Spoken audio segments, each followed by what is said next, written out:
The Gun Shop Show, the Gun Shop Show. What is it? We don't know. The Gun Shop Show, the Gun Shop Show. Here we go, it's the Gun Shop Show. Back in the saddle again. This is the Gun Shop Show. I'm very excited to be with you today.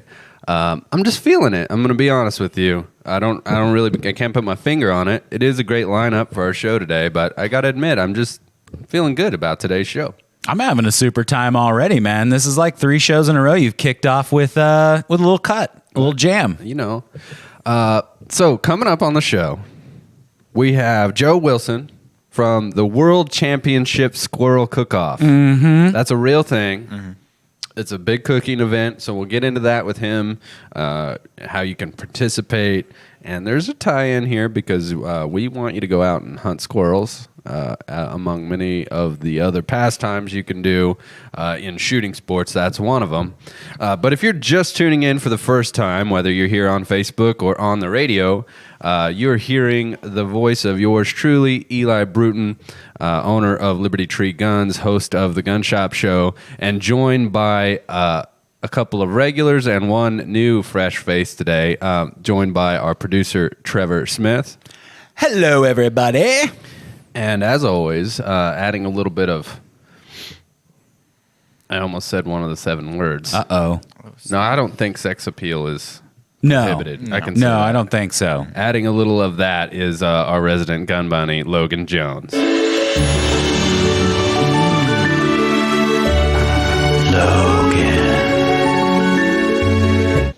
And then a last-minute addition to the lineup today is a great friend of mine, great sponsor of the Gun Shop Show. He's been a believer and been involved since the very beginning, and that is Josh Schmutz from Mid-America RV. Josh, thanks for jumping in today. Thanks for having me. I was really wondering when you guys were going to start scraping the bottom of the barrel for guests. This is the top of the bottom of the barrel. You guys flipped the barrel over and looked underneath it.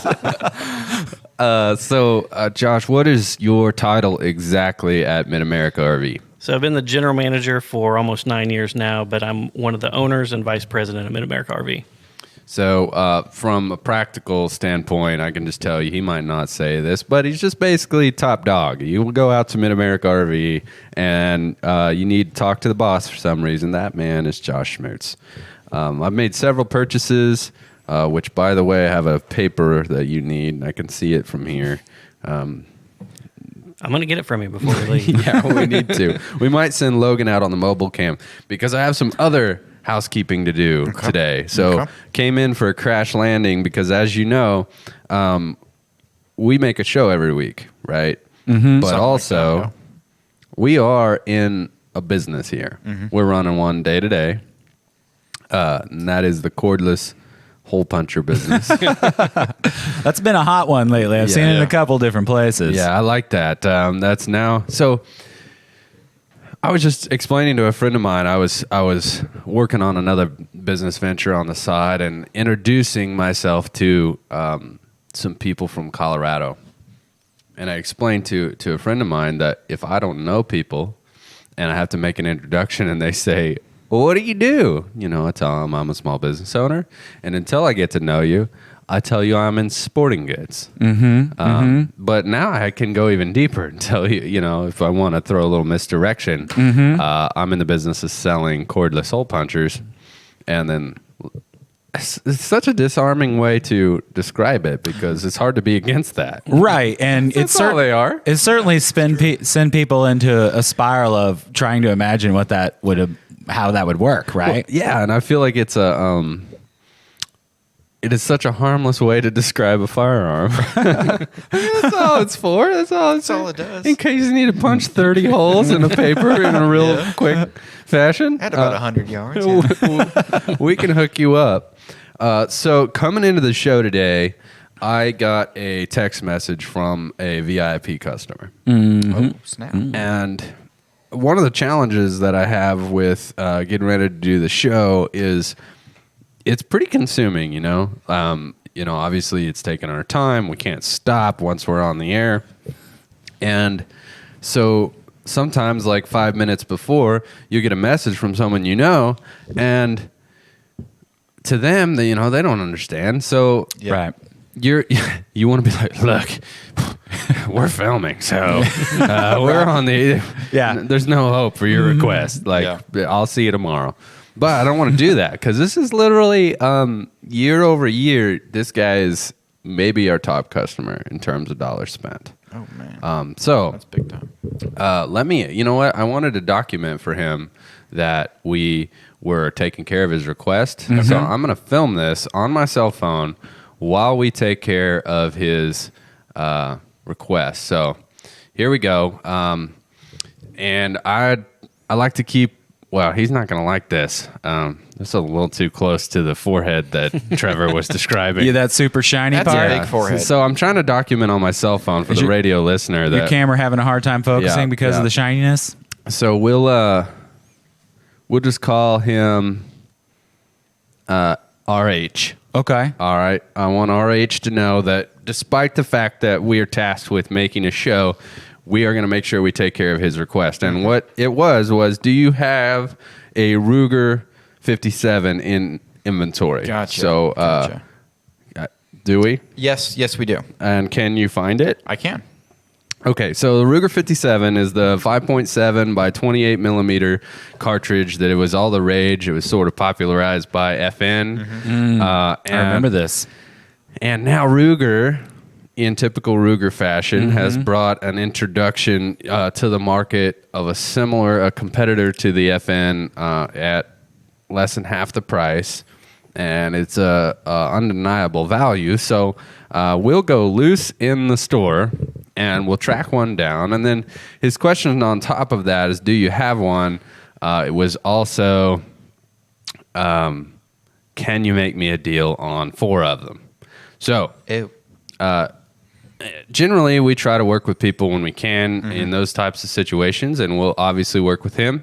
He also gets a little bit of consideration for the fact that he does business with us a lot. So we'll do that. Logan, I'm really not liking the way that I've decided to do this. Yeah. We could put this out in the Gun Shop Show fan group for our absolutely. hardcore fans if they really want to see. Kind of have behind the scenes during the scenes. Yeah.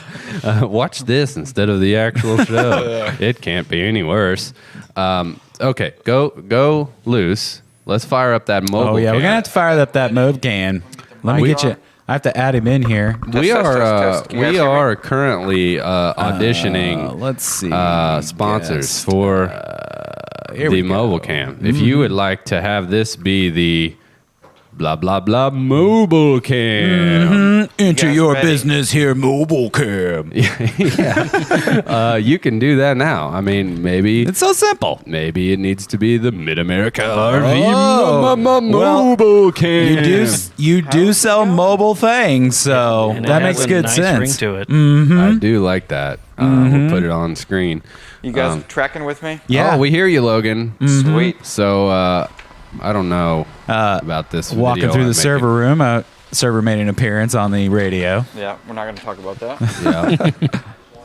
Yeah. Walk it onto the sales floor. All right. Here you're getting a. Let's just take a look around. This real is quick. the home territory of your friends in the cordless hole puncher business.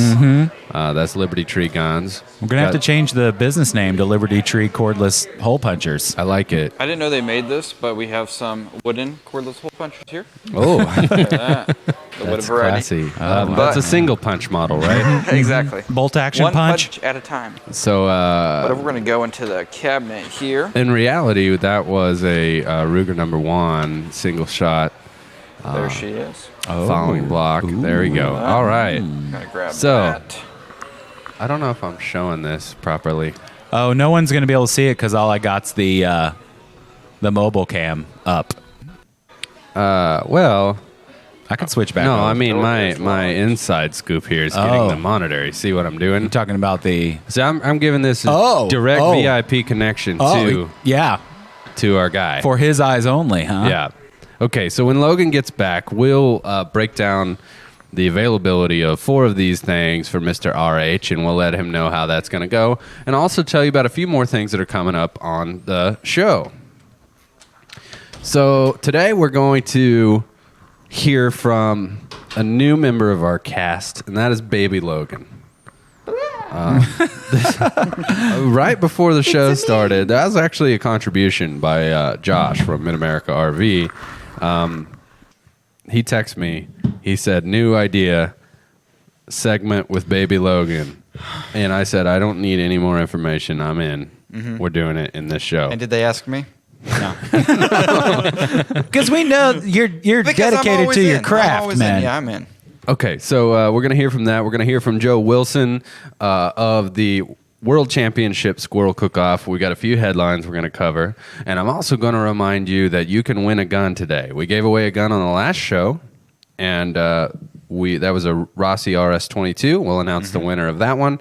And then also, I will reveal, coming up right after the break, the contents of this box, which, spoiler, it's a gun. That's a nice box. I want to remind you, too, that the show is brought to you by U.S. Law Shield, one of our premier sponsors, been a great supporter of the show, such a great company and great service. If you don't have a plan for your legal defense for your self-defense, you need to get one. And we'll break down. I'm going to spend a little bit more time in the next segment coming up explaining the benefit of U.S. Law Shield and why me and all of my staff are members, and why having that member card in your wallet makes a difference.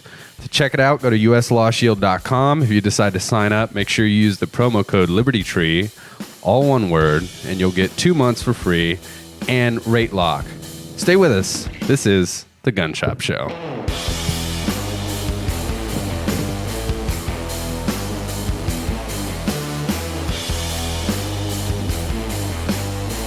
Hey, podcast listeners and live stream viewers. I wanted to let you know that the Gun Shop Show is made possible by our friends at Mid-America RV. Being in the customer service industry, I have a really high standard for how customers are treated. Mid-America RV does it right. I've got my RV through their dealership, and I've taken it all over the country. We made it to South Padre Island. We've gone to Colorado several times. And if you've ever owned an RV, you know there's a lot that comes with it. So who you get it from matters, and it's extremely important that you have support after the sale. They're located just outside of Carthage. They have a really vast inventory, and they are home of, I believe they call it a forever warranty. So I urge you, if you're in the market for one, to check them out. It's a really fun and can be very affordable way to get your trips in. So visit them at midamericarv.com. We appreciate their support of the Gun Shop Show. If you're in the market for a travel trailer or fifth wheel, check out Mid-America RV. Our member's girlfriend is on her way to pick up her kids from her ex-husband's house. She asked our member to tag along because of her ex's temper. As they arrive at the home, her ex emerges yelling and gesturing. He approaches his ex-wife and grabs her, attempting to drag her inside.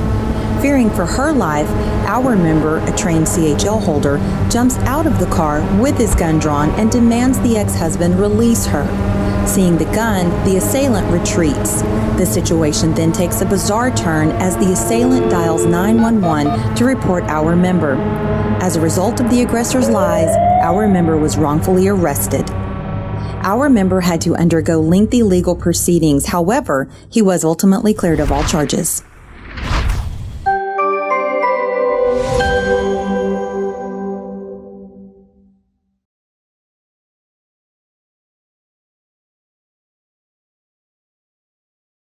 Our evenings, or often on weekends, are spending Friday and Saturday nights on the deck with our friends. Before, everybody would be crowded. We could barely sit together. We were walking on top of each other if everybody was on the deck.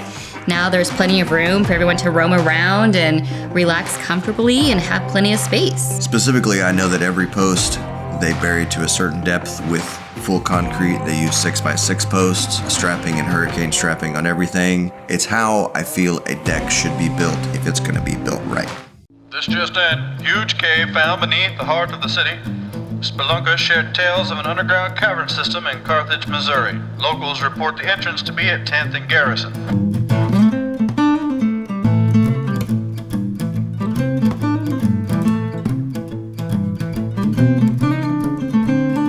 Cave Gang Pizza.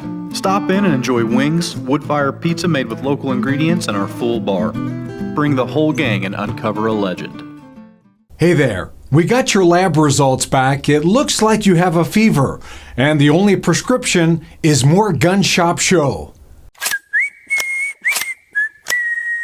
Welcome back on the Gun Shop Show. Before the break, we were working on a request for a VIP customer. Honestly, I feel like all of our customers are obviously very important to us and mean the world to us, and we would try, if we could, to fill every request over the air, and people can definitely make a request. Oh, they can give us a little ringy dingy. All they need to do, 1 second. Yeah. I really wish I was prepared. I'd throw that thing up on the screen, the phone number. Breaking out the relic. Yeah, been a little while. It's literally dusty. I have our voicemail phone sitting on the desk for the radio listener, and anyone who has a request, just like our VIP customer, RH, wants to know something going on in the store or some information about products or various selection of firearms.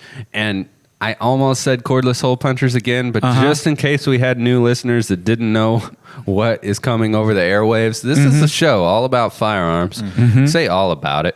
It ends up being about a lot of other stuff. Loosely tied in some instances, for sure.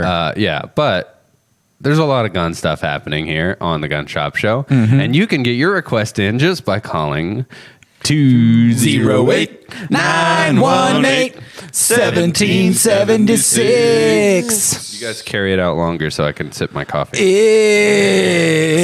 Yeah. 208-918-1776. Give us a call. Ask us a question. Could be personal. Could not be. Whatever. You know, we miss you guys.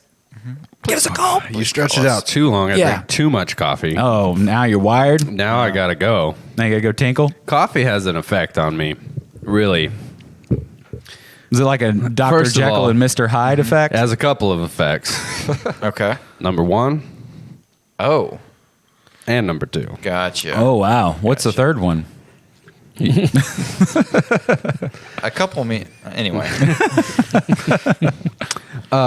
Okay, so we're going to hear from Baby Logan. Baby Logan's going to review a gun. We're going to talk to Joe Wilson of World Championship Cook-Off. But before we do that, we're going to fill the request of our VIP customer, Mr. RH.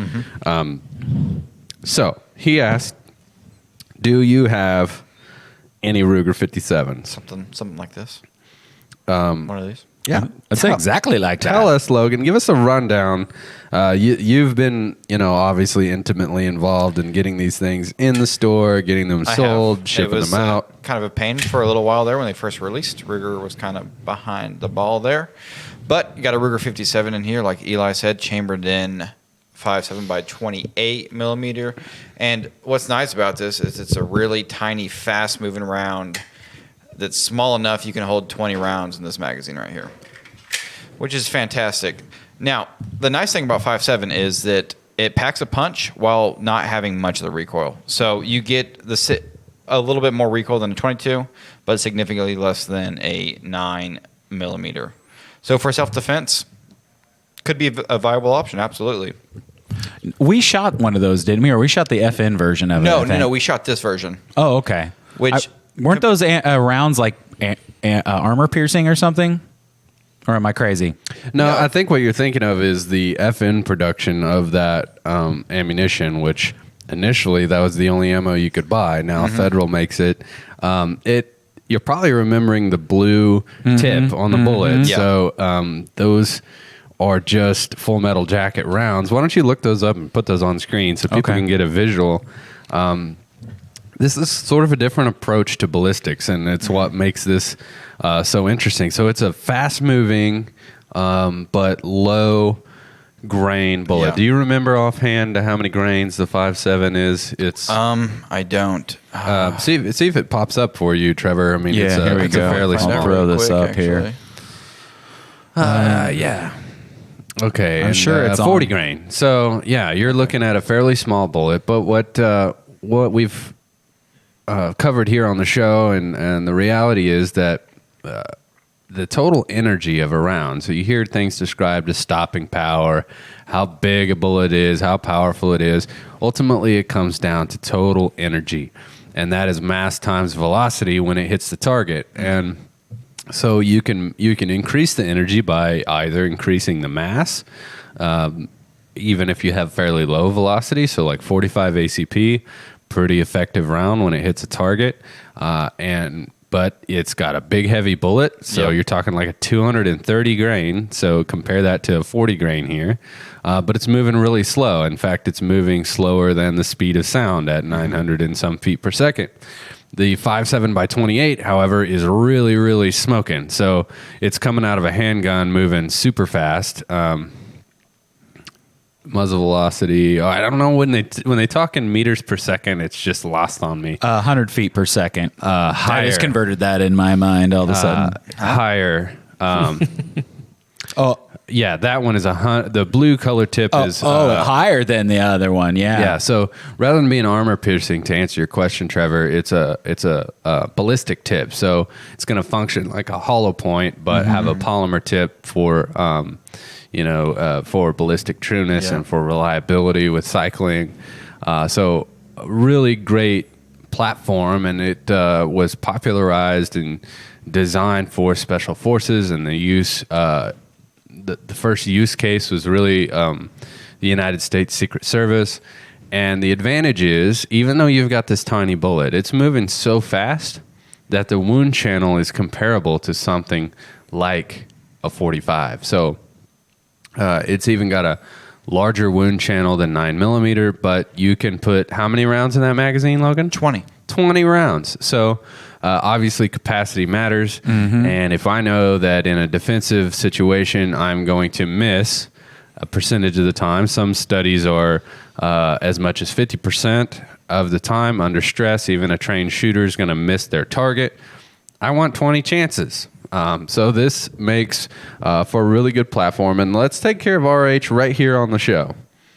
Let's do that. What price is that thing? $699. So $699, lifetime warranty, obviously. Rigor's excellent customer service. And we can ship to you anywhere in the United States. Just absolutely have to pay handgun shipping. But Mr. RH, you know the kind of volume he does, right? So Logan, if he buys 4 of those, what can we do for him? 4 of them? And I would like you to answer this as Baby Logan. I don't know the stipulations of Baby Logan yet. We didn't talk about it. Oh, we got to set the. All right. How old is Baby Logan? What kind of family did he grow up in? He's a baby. He hasn't grown up at all. Latchkey baby. He's a latchkey baby.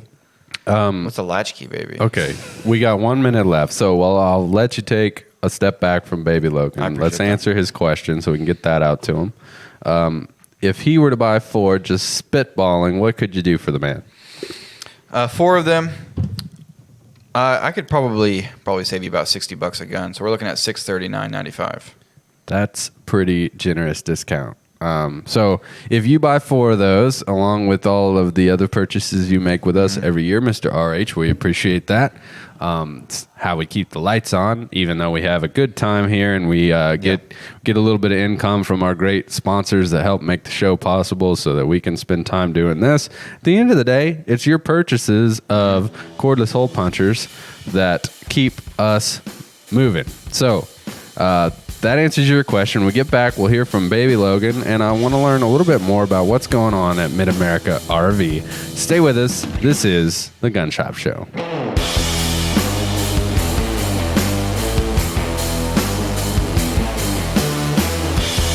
Hey everyone, The Gun Shop Show is brought to you by Carthage Lock and Key.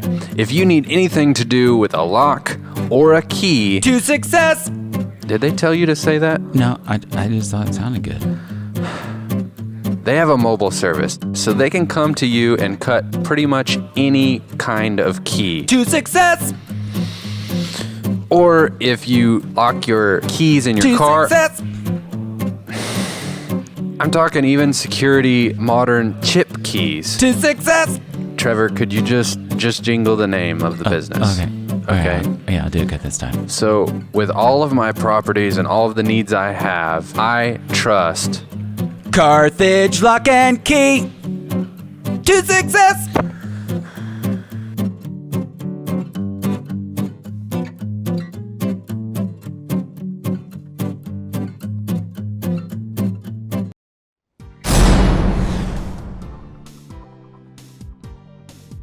My name is Chris Anderson. I'm a captain with the San Antonio Police Department.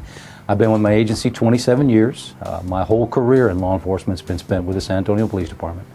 I started off as a patrol officer like all others do, patrolling the streets of San Antonio. About 3 years after I was on the department, I made the SWAT team, and I stayed in tactical special operations by virtue of SWAT, the gang units, street crime arrest teams, tactical response units, all types of things within that particular forte until I started to make rank. And I've been a captain for 11 years now, and I've been involved in everything from Homeland Security to patrol operations to the night commander's job, special operations, and now I'm the commander of the Special Investigations Unit. Police officer's job at the scene of a crime is simply to protect the people who are there, prevent further injury or death, preserve physical and testimonial evidence, collect it, and deliver it for processing in a criminal case. We do not determine guilt or innocence at a scene, and it's an important role in our job to remain as neutral and unattached from feelings of guilt or innocence as we can. About 90% of the people that we interact with on the streets at any given time are good, solid citizens who are trying to abide by all the laws that they know. Typically, when they interact with a police officer, it's because they violated something in the things that they don't know.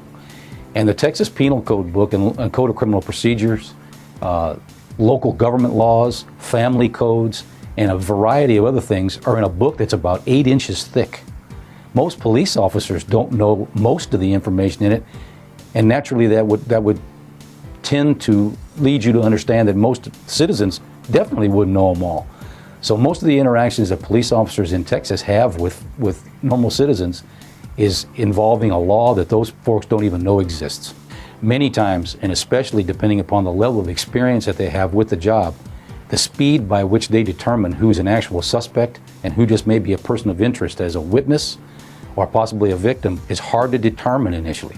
Factors that they're aware of at the scene, it all depends on those things to determine whether someone's telling the truth or not.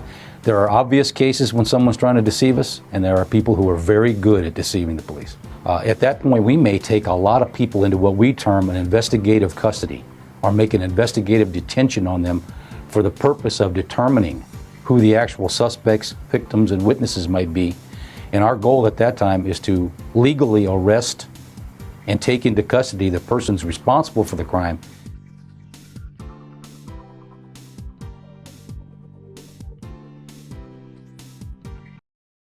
Hey everybody, Eli here, and I'm really excited to tell you that the Gun Shop Show is brought to you by one of my favorite places on earth. Located here in my hometown of Carthage on the beautiful historic square, the Emporium on the square, and the Woodshed. It's a art gallery, an event center, a gift shop. They have art classes, and there's very unique Americana artwork from famous artists like Andy Thomas. They handle a lot of his original framing. Just has this incredible old school vibe, and you can feel the history coming through. Have to check out the art gallery, but then as you work your way to the back, my favorite part, the Woodshed, had a lot of great meals in here. They've got burgers. I love their catfish. Excellent. Chicken and waffles even. It's incredible. And it's also a music venue, so we got to see my favorite band of all time, the Ben Miller Band. Ceiling was literally raining down. They were rocking so hard. But the best thing, owned by one of my favorite people on earth, that's Cherry Babcock. Check out the Emporium on the Square and the Woodshed.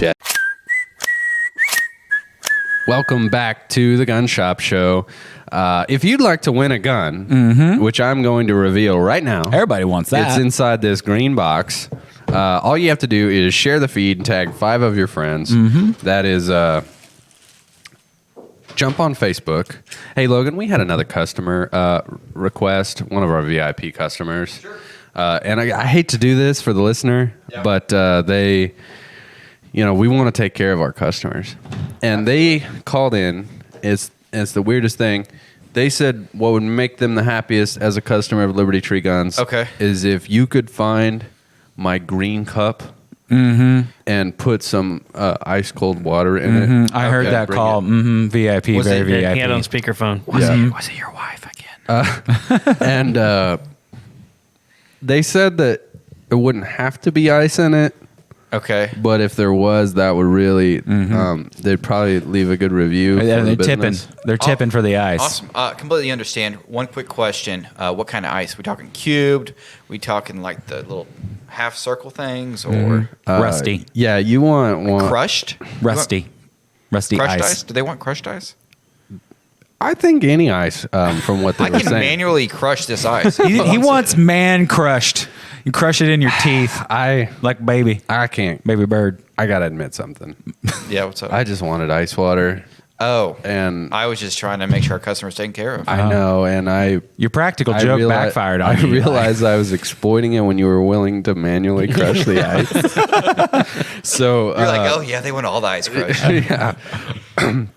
Where would I look for this? I think the cup is in the kitchen. cup? Yeah. Okay, Yeah. I'll go find it. Yeah, we could put it on the cup cam if you wanted to. The mobile cup cam? Don't worry about it. So look at this thing. This is nice.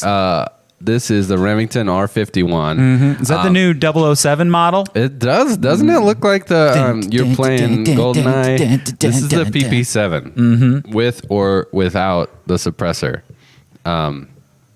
That is what it kind of looks like. Now, see the Remington R51 sort of had a terrible product launch. Uh-oh. So it may have been one of the contributing factors to why Remington went down. They went down. We've covered that on the show. Just go to gunshopshow.com. You can get all of our episodes there. You can figure out where to get the podcast. Because I want to alleviate some fears of our listeners. Because some of them are like... Alleviate those fears, man. They're like, I love the show. And they're telling me, they're voicing this to me as a legitimate concern in their life. I've been present, and I the angst. Yeah, they're like... irritation. Here's the frustration. thing. Here's the thing. I love the show, okay? I don't want to miss an episode.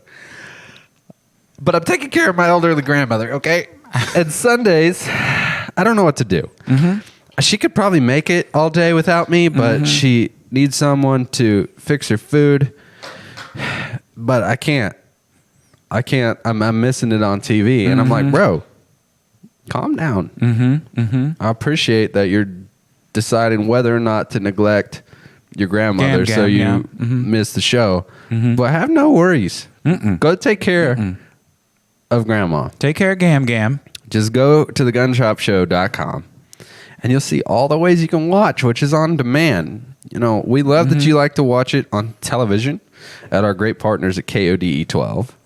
We love that some of you like to catch it live on the radio. But if you got things coming up, and we all do, just know you can go to gunshopshow.com. You can watch it anytime you want. You can watch it on demand. You can pop in the podcast. So it's mowing season's coming up. You probably get on your favorite podcast player. You can type in the Gun Shop Show, and you can watch it without neglecting any of the responsibilities that you have. Well, it turns out we're a hit with Gam, so you could just play it with grandma. Watch it with grandma. Problem solved. I'm a problem solver. You get some spit in your drink, man? Is your water okay? Partially crushed ice? Walked away from the ice thing. I didn't want it manually crushed, but I did. I mean, the customer did want some ice in there. Oh, see, I thought the customer was okay with no ice. But what I did is I got water out of the cooler, so it's cold water. Oh, I see? appreciate that. Yeah, I appreciate that. Yeah. Are you taste testing for the customer now? Yeah, the customer asked that I drink about half of it before the end of the segment. They know whether it's safe.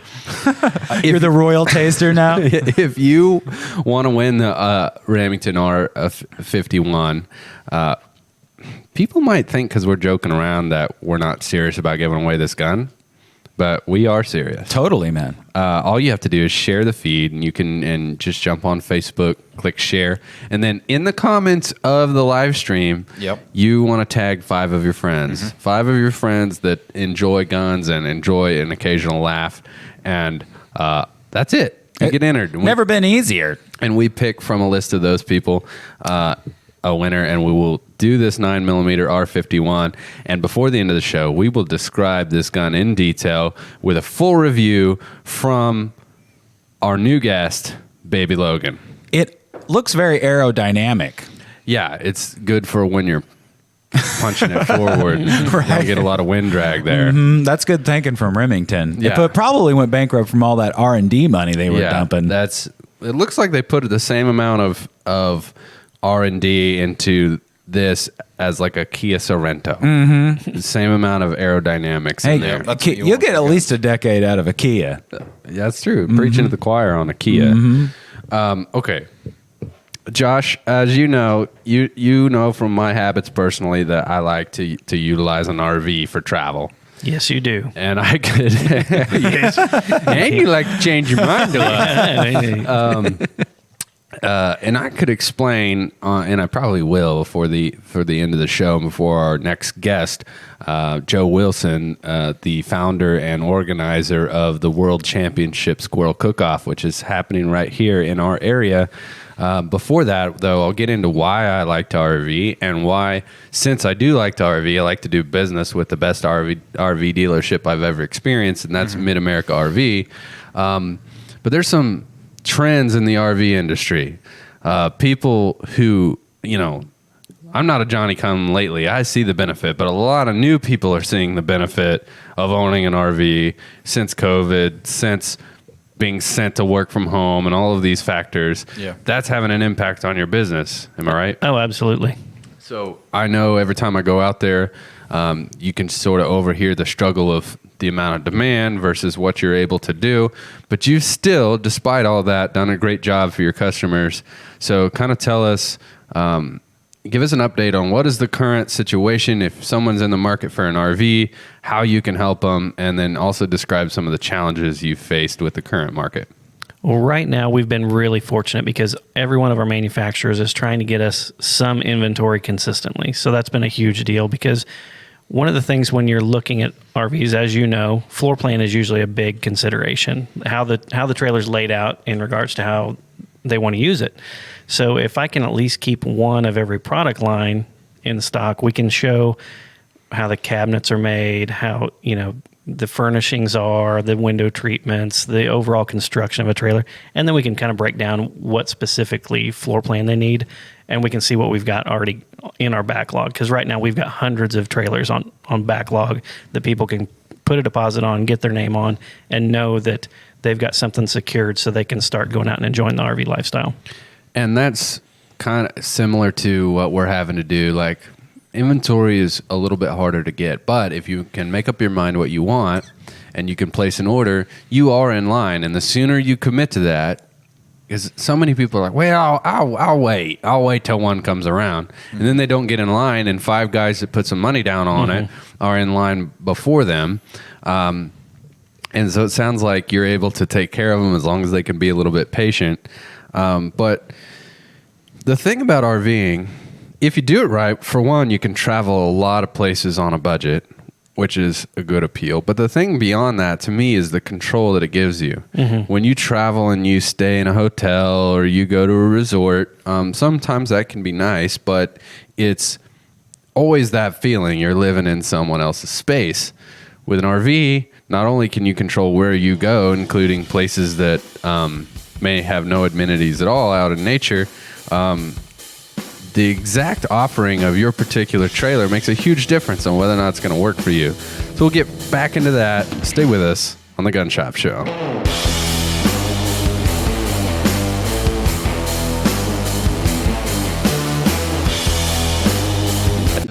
Land is everything to me. When I was born, I was brought home to the family farm, was raised, learned work ethic there, learned appreciation and respect for life and the land itself, and it just became second nature. I had to be there all the time. Whenever I wasn't on the land, I was not happy. But I learned to understand the land, learned to respect it, learned family values. My wife and I have bought a farm besides the one we live on, and it has just been a great investment, and it's been someplace that my son and I have shared the passion of hunting together, and land has been everything in my life. It has kind of kept me focused and gave me a place to be. It's kind of kept me grounded.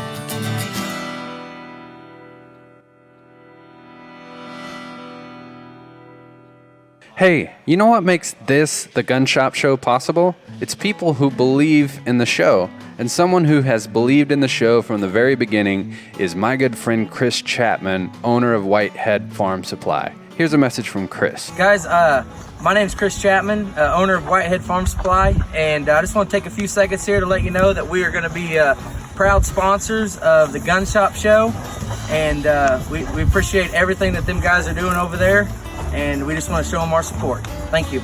So whether you have 2 chickens or 2,000 acres, Chris is your man. Give him a call.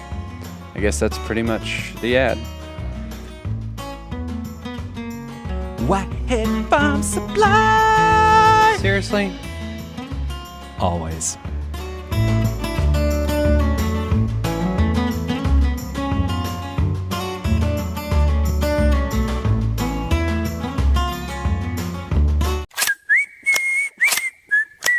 Welcome back. This is the RV Shop Show. Just kidding. People may be wondering, why are we talking about RVs on the Gun Shop Show? And I'm going to try to tie it together just a little bit. Okay. For one, Mid-America RV has been a sponsor of the show since before we even knew if it was going to work out. Mm-hmm. So, Josh, I want to thank you sincerely for your support of the show. You without hesitation said I'll sponsor it, which speaks to, I think, your support of the Second Amendment, your belief in gun rights. I know you're a gun owner, and I don't know how much you want to get into it. In fact, with you and Logan present, I don't know how much we want to get into it because I don't want to hear about Q that much. Let's just talk about it, man. But for me, one of the key things that makes gun ownership, and we kind of got into it in our last show, when we were describing life in the UK and self-defense in the UK, is it's about independence and having control over what you do in your life. And RVing from a day-to-day aspect is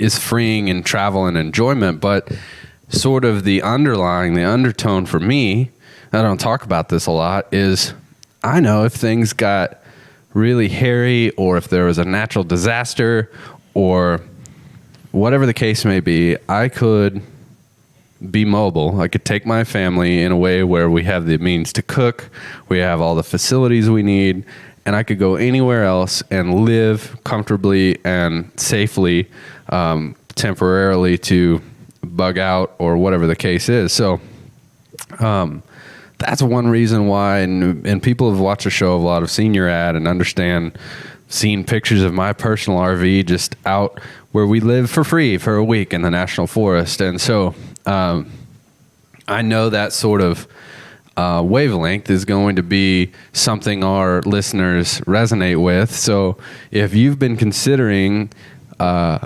all buying especially a towable RV, which is what Mid-America specializes in, then I'll save you the hassle of where to go. I've been to all of them, and I have friends even at other dealerships, but I can tell you in terms of customer service, in terms of results, Mid-America RV is the absolute best. And you have the sub-benefit of supporting people who believe in what you believe in, which is treating people right, which is supporting the Gun Shop Show.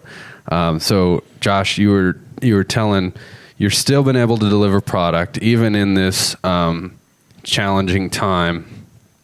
How have your sales been overall? So, dating back to mid-May of last year when things kind of opened back up, it was a very quick flip of the switch. Everybody that had kind of been on the fence, once the state parks started to open up and the national parks opened up and just all the private resorts were opening back up for campers, that's when we saw things really accelerate. We had a record year last year, even though we were basically all but shut down for 2 months. We were open, but we were basically doing service, taking care of our customers that had service needs. And then this year we're already, our first quarter was triple what we did last year in the first quarter. It's crazy. It's insane. That's excellent, man. Yeah. Good for you guys. Thank you. So I'm I'm a member of several online communities for RVers because you learn tips and travel destinations and, you know, how to live comfortably in an RV. And so I have kind of my finger on the pulse of what's happening in the industry. And what you see is, on top of just the COVID element, when before, like, man, I really, for people that like to travel, it's hard to explain how that is almost just an impulse. Like I have to every now and then get out and see the world. And for those people, it was really hard during COVID. Is even if they were willing to risk it, they weren't permitted to go to a lot of places. Resorts weren't open, hotels weren't open, a lot of the activities weren't open. But if you had and plus it was just risky. Like if I go somewhere there's a lot of people, I don't know. And when that was all unfolding, we didn't know.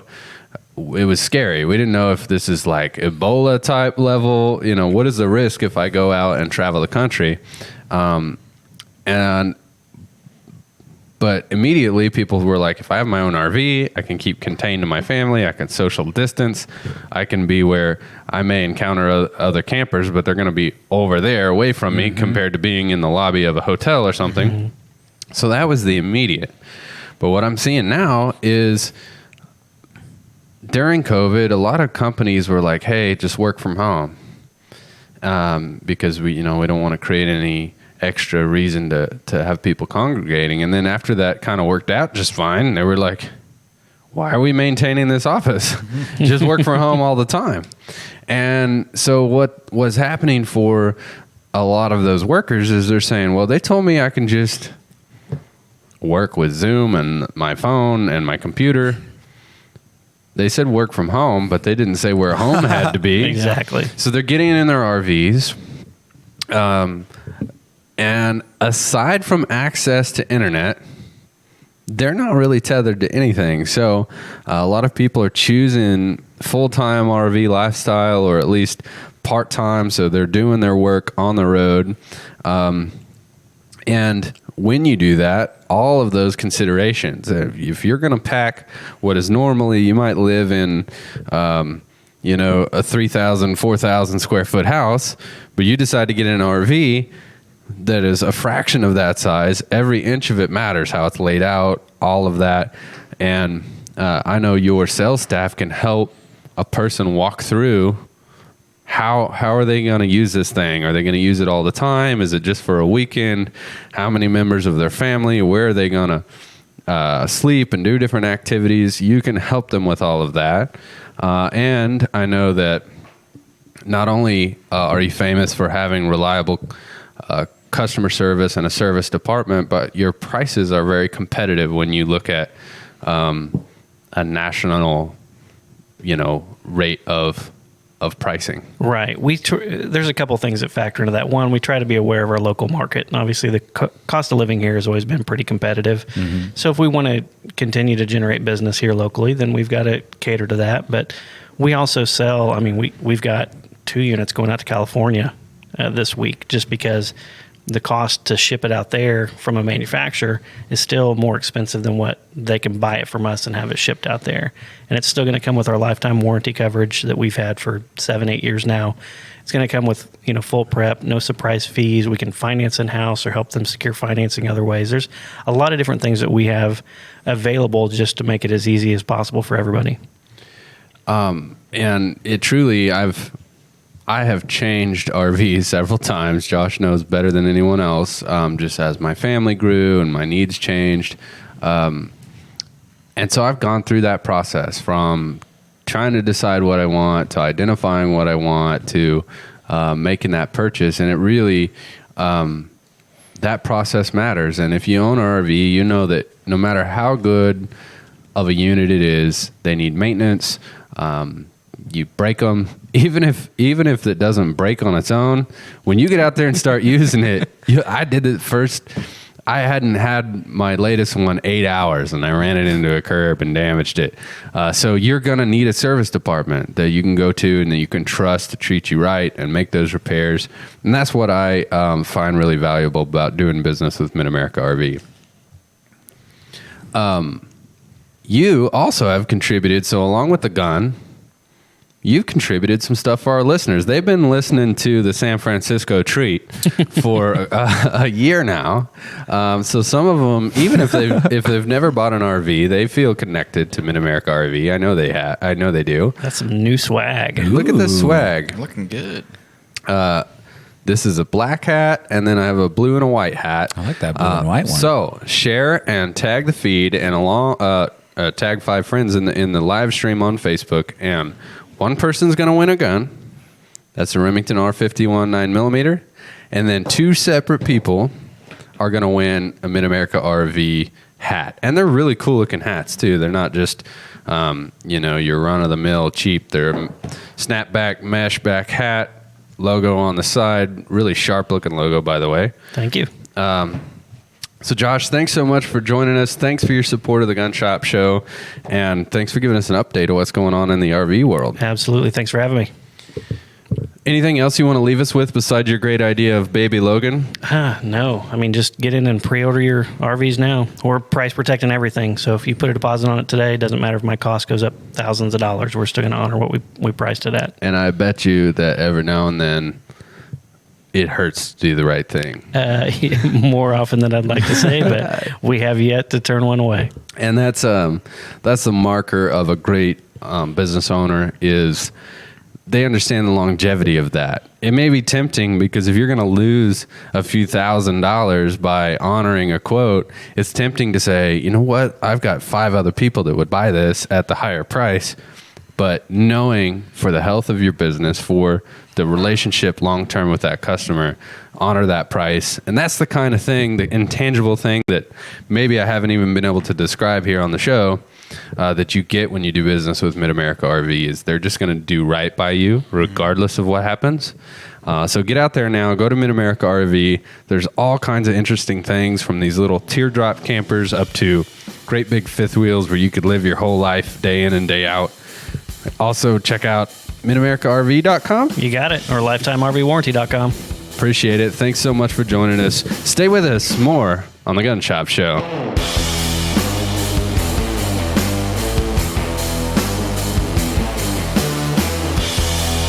Hey, podcast listeners and live stream viewers. I wanted to let you know that the Gun Shop Show is made possible by our friends at Mid-America RV. Being in the customer service industry, I have a really high standard for how customers are treated. Mid-America RV does it right. I've got my RV through their dealership, and I've taken it all over the country.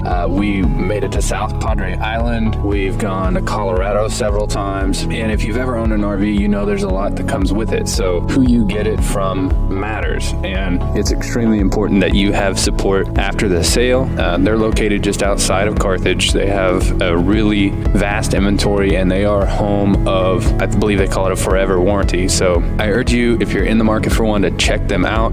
It's a really fun and can be very affordable way to get your trips in. So visit them at MidAmericaRV.com. We appreciate their support of the Gun Shop Show. If you're in the market for a travel trailer or fifth wheel, check out Mid-America RV.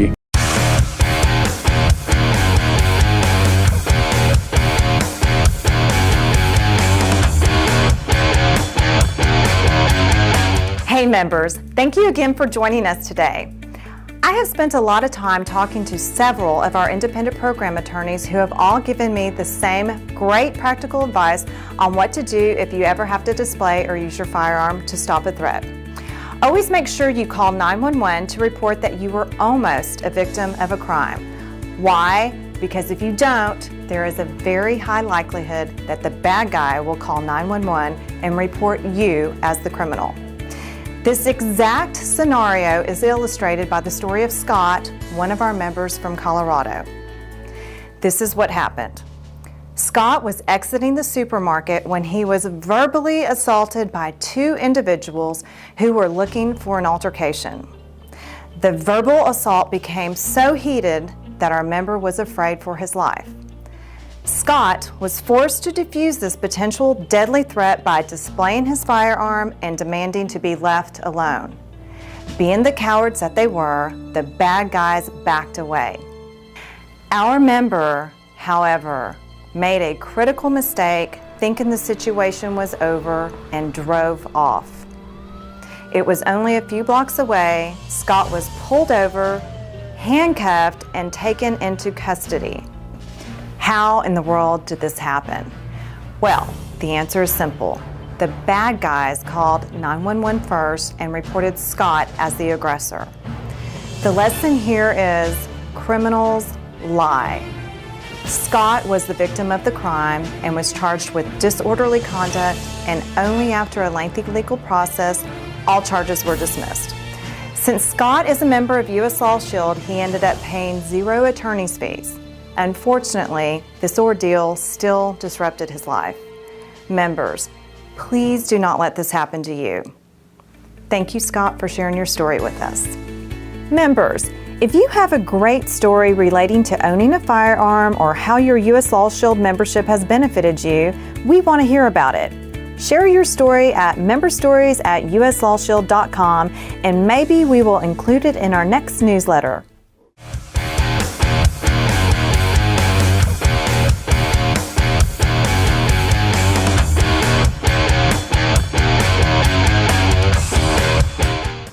People are always asking me, Eli, you seem to get the best deals on things. What is your secret? Glory actions and estate sales. Trevor, I appreciate you jingling, but I have to say the ad part first because people need to know about the company. Oh, I thought you wanted me to do it. And then also, it's it's covering up my face. So right. just get a picture like from their Facebook page because that's the best place, and then just put it right up here where the Gun Shop Show logo is. Okay. Yeah. All right, I'll do better this and time.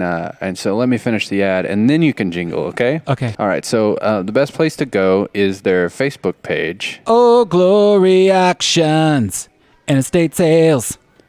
You know what? Fine. I'll just move in between the graphics and finish telling people that the best place to find out when Old Glory actions and estate sales. I think I got it that time, man. Our member is involved in a brief road rage incident. One driver cuts off another in traffic, and harsh words and gestures soon follow. After the pleasantries are exchanged, our driver goes on his way, assuming the incident is over. However, still agitated, the other driver calls 911 and reports our member as aggressive, possibly having seen a weapon in his hand. In reality, what he saw was our member flipping him the bird. In an incident that can only be described as an overreaction by officers, our member is pulled over. When officers learn that he carries a legal concealed firearm, they arrest him despite a lack of evidence. This incident is just one of numerous member experiences. Be aware when traveling with a firearm. Any aggressive actions made by you, right or wrong, can land you in jail. Don't let it happen to you.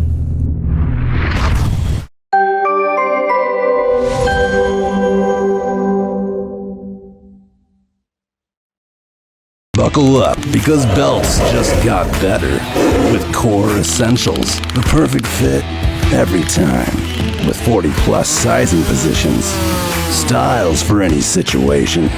Whether in the boardroom, crushing sales and taking names, on your next adventure, in the great outdoors, or when you're done for the day and ready to relax. Get your perfect fit with Core Essentials.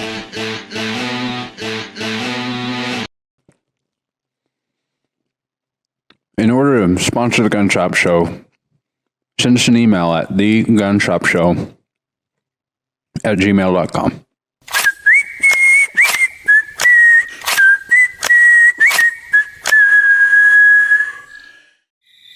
Listen here, Pilgrim.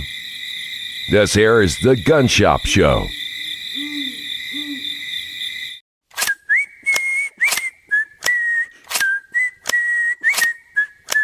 The Gun Shop Show, the Gun Shop Show. What is it? We don't know. The Gun Shop Show, the Gun Shop Show. Here we go, it's the Gun Shop Show. Welcome back to the Gun Shop Show. I am absolutely, totally, and completely jacked. Yeah?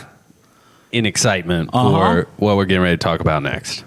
I'm amped. What's that? That is an event called the World Championship Squirrel Cook-Off. And we have the founder, Joe Wilson, here with us. But before we bring him in, I promised our listeners that we would hear from Baby Logan. Mm-hmm. Baby Logan was a new bit for the show, new routine that was planned about 4 minutes before we went on air. So a lot of time went into this. All I heard was, this was actually Josh from Mid-America's idea. He said, new bit idea, Baby Logan. And I said, say no more. It shall be. So, Trevor, and Joe is here. I don't want to jump the gun, but Joe, if you have any ideas on Baby Logan, feel free to jump in here while we work this out. And thanks for your patience. So, I really wanted a costume, binky, oversized diaper. It's getting weird, man. Well, for our radio listener, let's just say it is so. Yeah, he's wearing a baby's outfit. He's Yep. got binky in his mouth. He's in his quib. And then we're going to do one thing that we probably wouldn't do with a real baby. I'm going to hand you this gun. So I can see the headlines now. Gun store owner hands gun to baby. After you do a safety check, make sure it's clear. Make sure now, a few times. I want all your motor skills to be that of an 18-month-old baby. And how should he talk, Trevor? Oh, baby talk for sure. Okay. Or else I'm not buying it. I don't know how to do baby talk. Oh, you guys. can do baby talk. You know how to do it. Haven't been a baby talk in like 26 years. It kind of sounds French, I believe. Yeah, you want to Oui. you want to sound a little French, and you want to sound a little. Well, you remember how Trevor, when you first started working here, he named you Baby Leg. Yeah, Channel that. Oh, different. We'll talk about that and why he named you Baby Leg here in a minute. But all right, we're getting ready to kick it off. I'm ready. You got 1 minute. This is Baby Logan telling our listeners how to win a free gun on the Gun Shop Show. Go. Introduce yourself. I don't know how to do this. Hi. That's not it. Keep going. Hey, I'm Baby Logan. Keep going. Gun? Win gun. Enter. I feel like. Can you do Baby Logan, Trevor? I feel like I could do baby Logan. Okay. I feel like I'm about to order some Indian food. That's kind of what it sounds like. Yeah. Here, let me pass it over. Yeah, pass it over here. Get a real professional. Here's in an here. 18-month-old. Here's Trevor. Pass it to somebody who doesn't Baby care. Logan. Doesn't care what people think about him. Who has no self-dignity. Yeah. Yeah. Okay. All right, here we go. All right, Baby Logan. Here we go.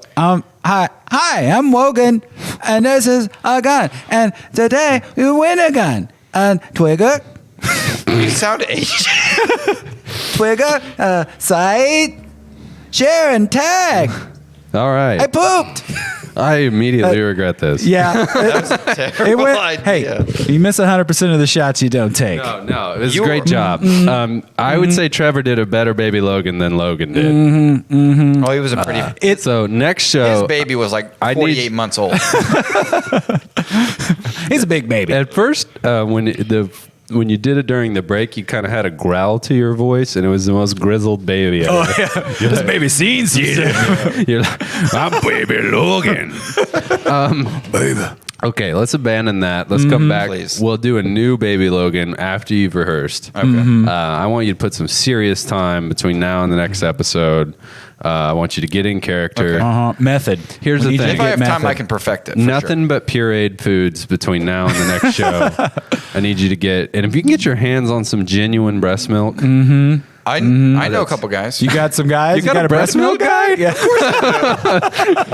Of course I do. Okay, that's enough because we have a real thing, and I know that some people might think we're joking around because we have a habit of doing that. Yeah. This is for Rizzle, as real as it gets. We have there's this big event, and it happens down in Arkansas, and we have with us such an honor, Mr. Joe Wilson, founder of the World Championship Squirrel Cook-Off. Joe, thanks so much for joining us. Oh, I wouldn't have it any other way.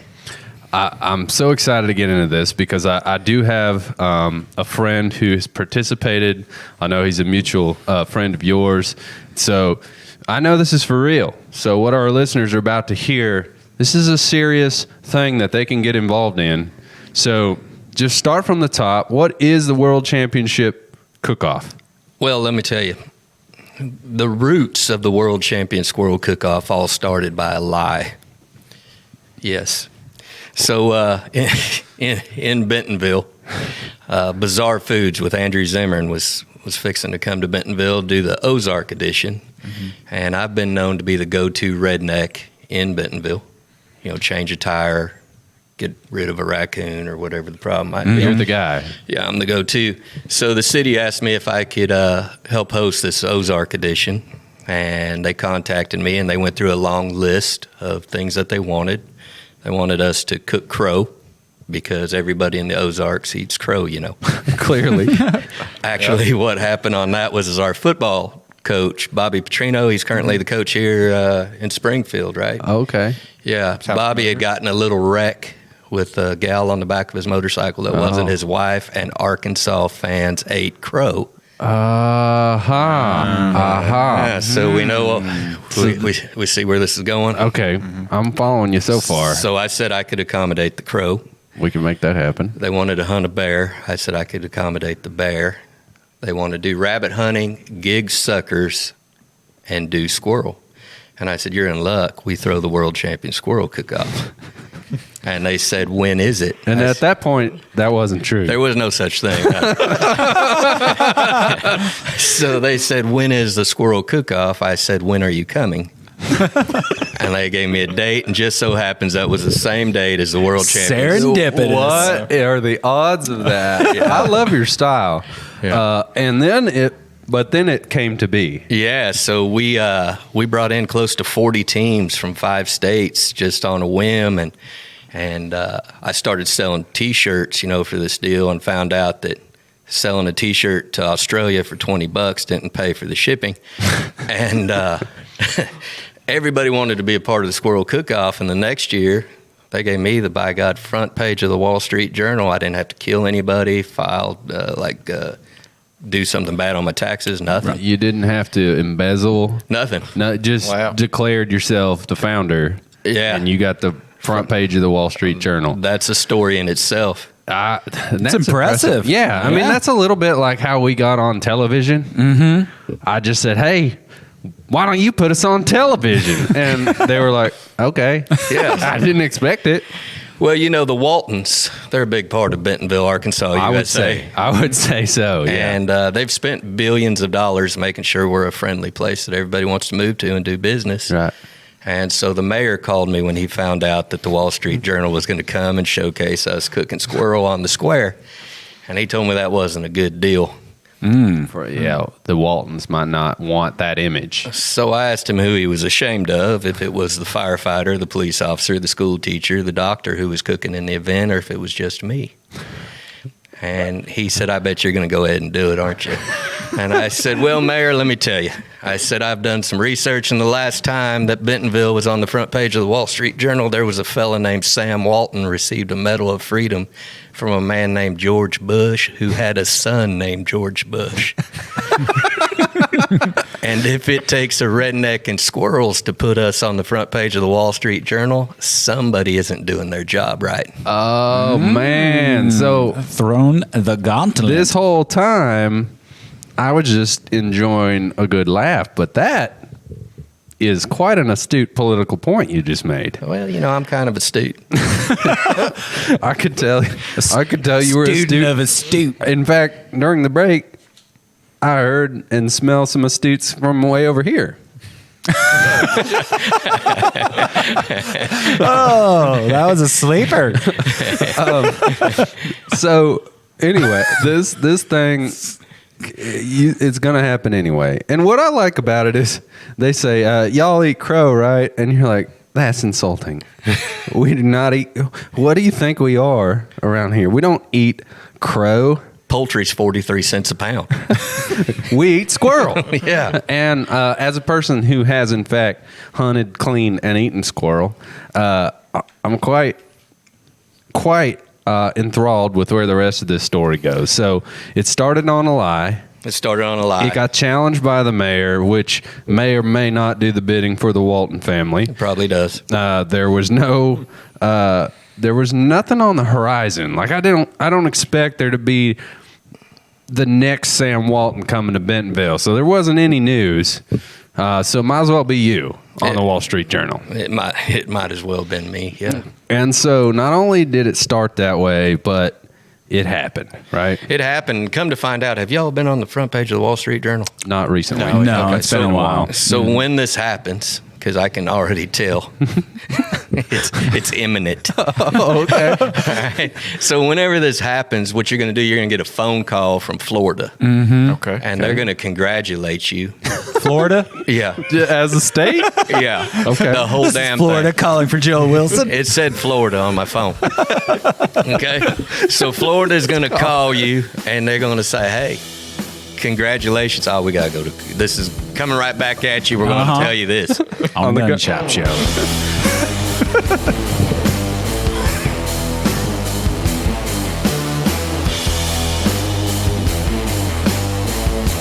Hey everyone, the Gun Shop Show is brought to you by Carthage Lock and Key.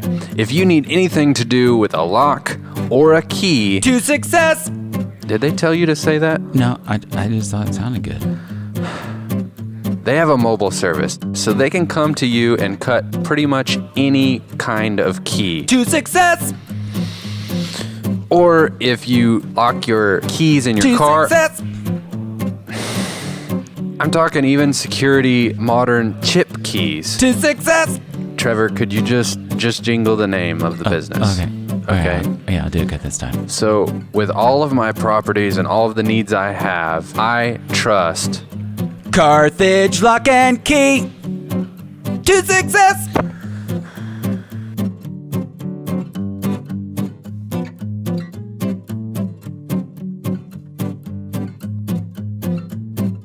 Our evenings, or often on weekends, are spending Friday and Saturday nights on the deck with our friends. Before, everybody would be crowded. We could barely sit together. We were walking on top of each other if everybody was on the deck.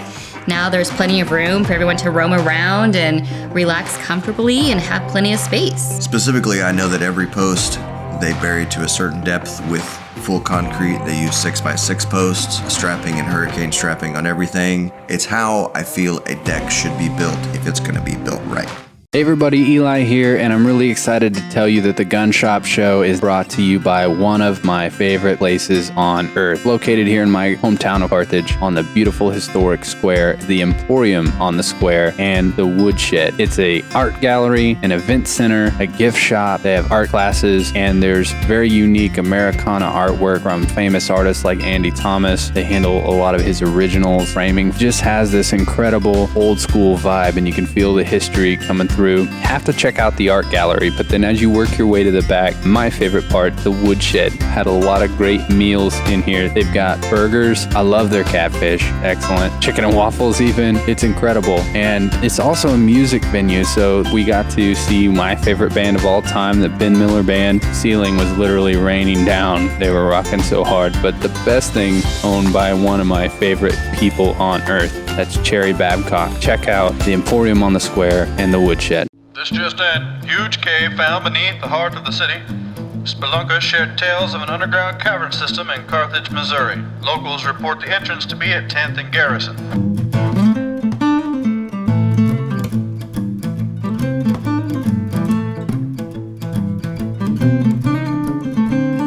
Cave Gang Pizza.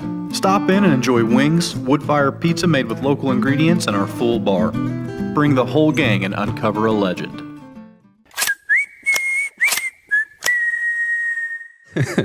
We're back on the Gun Shop Show. Right before the break, we were talking to Joe Wilson, unfolding the story of how the World Championship Squirrel Cook-Off came to be. And right before the break, he said, your phone rings. And it was Florida. You looked at the caller ID, and it was Florida. What did Florida have to say? Well, Florida congratulated me, told me how proud they were that I had the front page of the Wall Street Journal, and they wanted to send me a plaque that had the cover of the Wall Street Journal on there, and asked what kind of wood I liked, if, oak, cherry, whatever. Florida would. And, yeah, they should send that, like, I don't know how palm would. I think it's too soft. Okay. And then what kind of trim? Platinum, gold, silver. And so I described to him what the perfect plaque would look like. And then about 2 weeks later on the front porch, FedEx brought this by God plaque to me. From Florida. From Florida. And I opened it up and I showed everybody, had a party. We celebrated the plaque. And a couple weeks after that, the bill comes for $600 for the damn plaque. And at that point, I'm committed. You already said yes. So I didn't need no credit counselor calling me and telling me, by God, I owed $600 to Florida over a plaque that they gave me. So I sent them the $600, and that's just forewarning. It's kind of like how everything causes cancer in California. Yeah. If you get a plaque from Florida, it's going to cost you some money. Don't pick up the phone if That's Florida a lesson calls. we don't have to we don't have to learn the hard way. Right. Joe did all that work for us. Yeah. So if Florida calls, don't buy what they're selling. You bet. So then, just don't pick up the phone. Yeah. You never know. There's some good stuff in Florida, too. That's true. So, you should see what's in their yard sales. The stuff that people in Southwest Missouri throw away, you don't want it. But the people in Florida, I mean, that's top-notch stuff. So, I mean, if from what I've seen in their rummage sales, if they're calling and offering you gifts, I'd answer that call. Yeah, you got to take it. It's one of those once-in-a-lifetime deals. And it's like a call from the White House. Yeah. Yeah, so from that point, we just kept on moving forward, man, and the recipes keep getting better. The teams keep getting funnier. But just like with everything, I hate to get stagnant, so I had little side shows in on the event. And so we have now the World Champion Squirrel Cleaning Competition, and that's not like a bath. That's derobing the squirrel of all of the biodegradable packaging that it comes in. Yeah, you need to turn him inside out to get to the good parts. We get all the biodegradable off of them. And we also have the world's hottest squirrel wing eating competition. And a squirrel wing, technically speaking, would be the lower legs there. Okay. Them thighs? Yeah, not the climbers. But wait a minute. The meaty thighs? I don't know if they're endangered, but what about flying squirrels? You could get an actual wing off one of those. Yeah, it's hard to hunt squirrel at night. See, that's the thing. And we're going to get into how to hunt squirrel. And I'll tell you how my initial tie-in to hunting squirrel and the reward that I received through a company called MEPS. Oh, yeah. So that's my tie-in to that. I probably have the equal tie-in, and MEPS was a sponsor of ours for a while. But That's a logical thing. So we'll get into that. But so I think people might be underestimating the scope of this event. The culinary value. Yeah. The culinary value. So this transpires, right? But let's get to the essence of what it is. People are coming from, you mentioned 5 states, different demographics of people. And what are they doing at your event exactly? Well, 5 states was the first event. We kind of eased on up from there. We've had people from Massachusetts, New York, California, Oregon, all across the country. And we also had a team from the Netherlands 2 years ago. We have a listener from the Netherlands. I wonder if he's involved in this. He probably knows me. Fairly good people over there. Yeah. And he probably knows. So what we've been able to explore is every ethnic possibility in the culinary world of cooking these squirrels. So we do the empanadas. We've done, Springfield squirrel, right? Which is just like cashew chicken? Yeah, same thing, but with squirrel. And you've probably been eating that before and never knew it. I bet I have. So we've conquered everything you could conquer. We did squirrel sushi. We've had squirrel ice cream. Desserts are kind of a hot. Lost you. Desserts are kind of a hot deal. Squirrel ice cream. Squirrel ice cream. Does it have any effect if you're lactose intolerant? That's sort of independent from the squirrel element. Well, one of the first things I ask our judges if they're allergic to squirrel, because I can't have those food allergies. And so far we have not had a single judge who was allergic to squirrel. That's good to know. A lot of them are allergic to lead, like birdshot. Oh, yeah. As long as you don't get more than a handful of pieces, you're probably fine. Well, they get a wee bit whenever they break a molar on an old 7-shot coming inside that squirrel dish. That's a problem that a lot of people might not be familiar with. But it happens. That's why you need to be a real man and use a 22. Yeah. Yeah. I mean, it's almost cheating. You're out there with a scatter gun. I think it's a separation between sport and necessity. I think a lot of people think that because they jog or they drive, they see squirrel, therefore they could go get all of them they want. They shortly find out this isn't a pork shoulder or a brisket, and you have to go get ticks and chiggers and stuff that itches all over you to obtain the squirrel. Actually, getting a limit of squirrel isn't near as easy as someone thinks. No, it's not. It's a lot of hard work, and since we're doing the gun show here, I'll just tell you, I think that if we miss out on 2 generations of hunters, we've lost our right to own and bear arms. I think that you could come up with any politician who will say he's going to help you or say he's going to take them. The truth is, as hunters, is what keeps us still going. It is the foundation. So and I've talked about this on the show, I don't think that the Second Amendment is all about hunting. I think there's an underlying political reason why we have the right to bear arms, but the cultural glue that makes it a thing, like this is part of my identity as a person, and people are going to think that I'm joking about growing up hunting squirrels and the challenges with that. I'm not. And it's actually a great pastime for young shooters and new shooters, because although there is some challenge to it, it's a little more approachable than deer hunting. The gear you use, being able to use a rimfire to go out and get that, does have some implications. If we can't enjoy that, then what is the Second Amendment to us as a community? So, but could I ask, I'm just going to add to that. Yeah, sure. When you and I were kids, that may have been the case. But currently, to shoot a deer means pour out a bucket of corn on the ground and sit there and wait for it to walk up. That's true. When we were kids, it was a lot harder to kill deer. That's right. And so I think that hunting the squirrel, hunting the quail, hunting the dove, all of those things taught us to be a marksman. We learned how to aim small, miss small. We learned what was going to affect us if we touched it. And we tried to eat whatever we killed.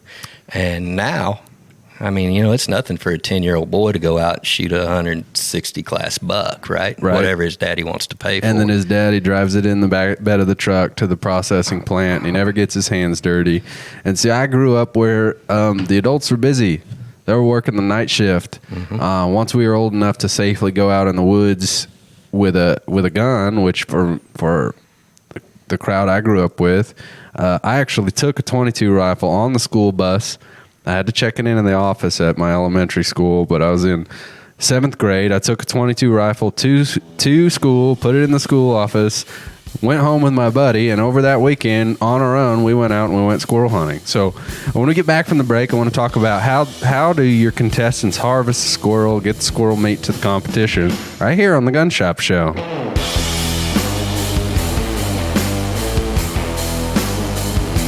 People are always asking me, Eli, you seem to get the best deals on things. What is your secret? Glory actions and estate sales. Trevor, I appreciate you jingling, but I have to say the ad part first because people need to know about the company. Oh, I thought you wanted me to do that. And then also, it's covering up my face. So right. just get a picture like from their Facebook page, because that's the best place. And then just put it right up here where the Gun Shop Show logo is. Okay? All right. I'll do better this and time. Then, and so let me finish the ad, and then you can jingle, okay? Okay. All right. So the best place to go is their Facebook page. Oh, glory actions and estate sales.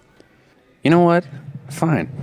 I'll just move in between the graphics and finish telling people that the best place to find out when Old Glory auctions and estate sales. I think I got it that time, man. Land is everything to me.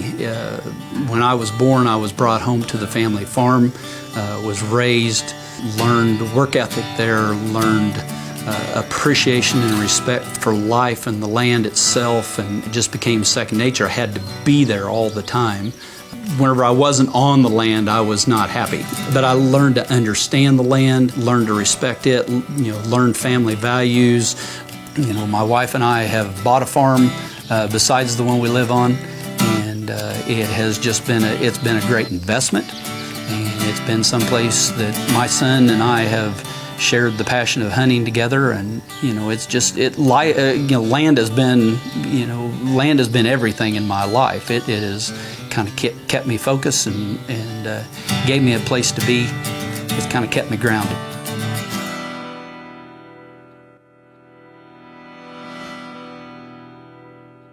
Hey, you know what makes this, the Gun Shop Show, possible? It's people who believe in the show. And someone who has believed in the show from the very beginning is my good friend Chris Chapman, owner of Whitehead Farm Supply. Here's a message from Chris. Guys, my name's Chris Chapman, owner of Whitehead Farm Supply, and I just want to take a few seconds here to let you know that we are going to be proud sponsors of the Gun Shop Show, and we appreciate everything that them guys are doing over there, and we just want to show them our support. Thank you. So whether you have 2 chickens or 2,000 acres, Chris is your man. Give him a call. I guess that's pretty much the ad. Whitehead Farm Supply. Seriously?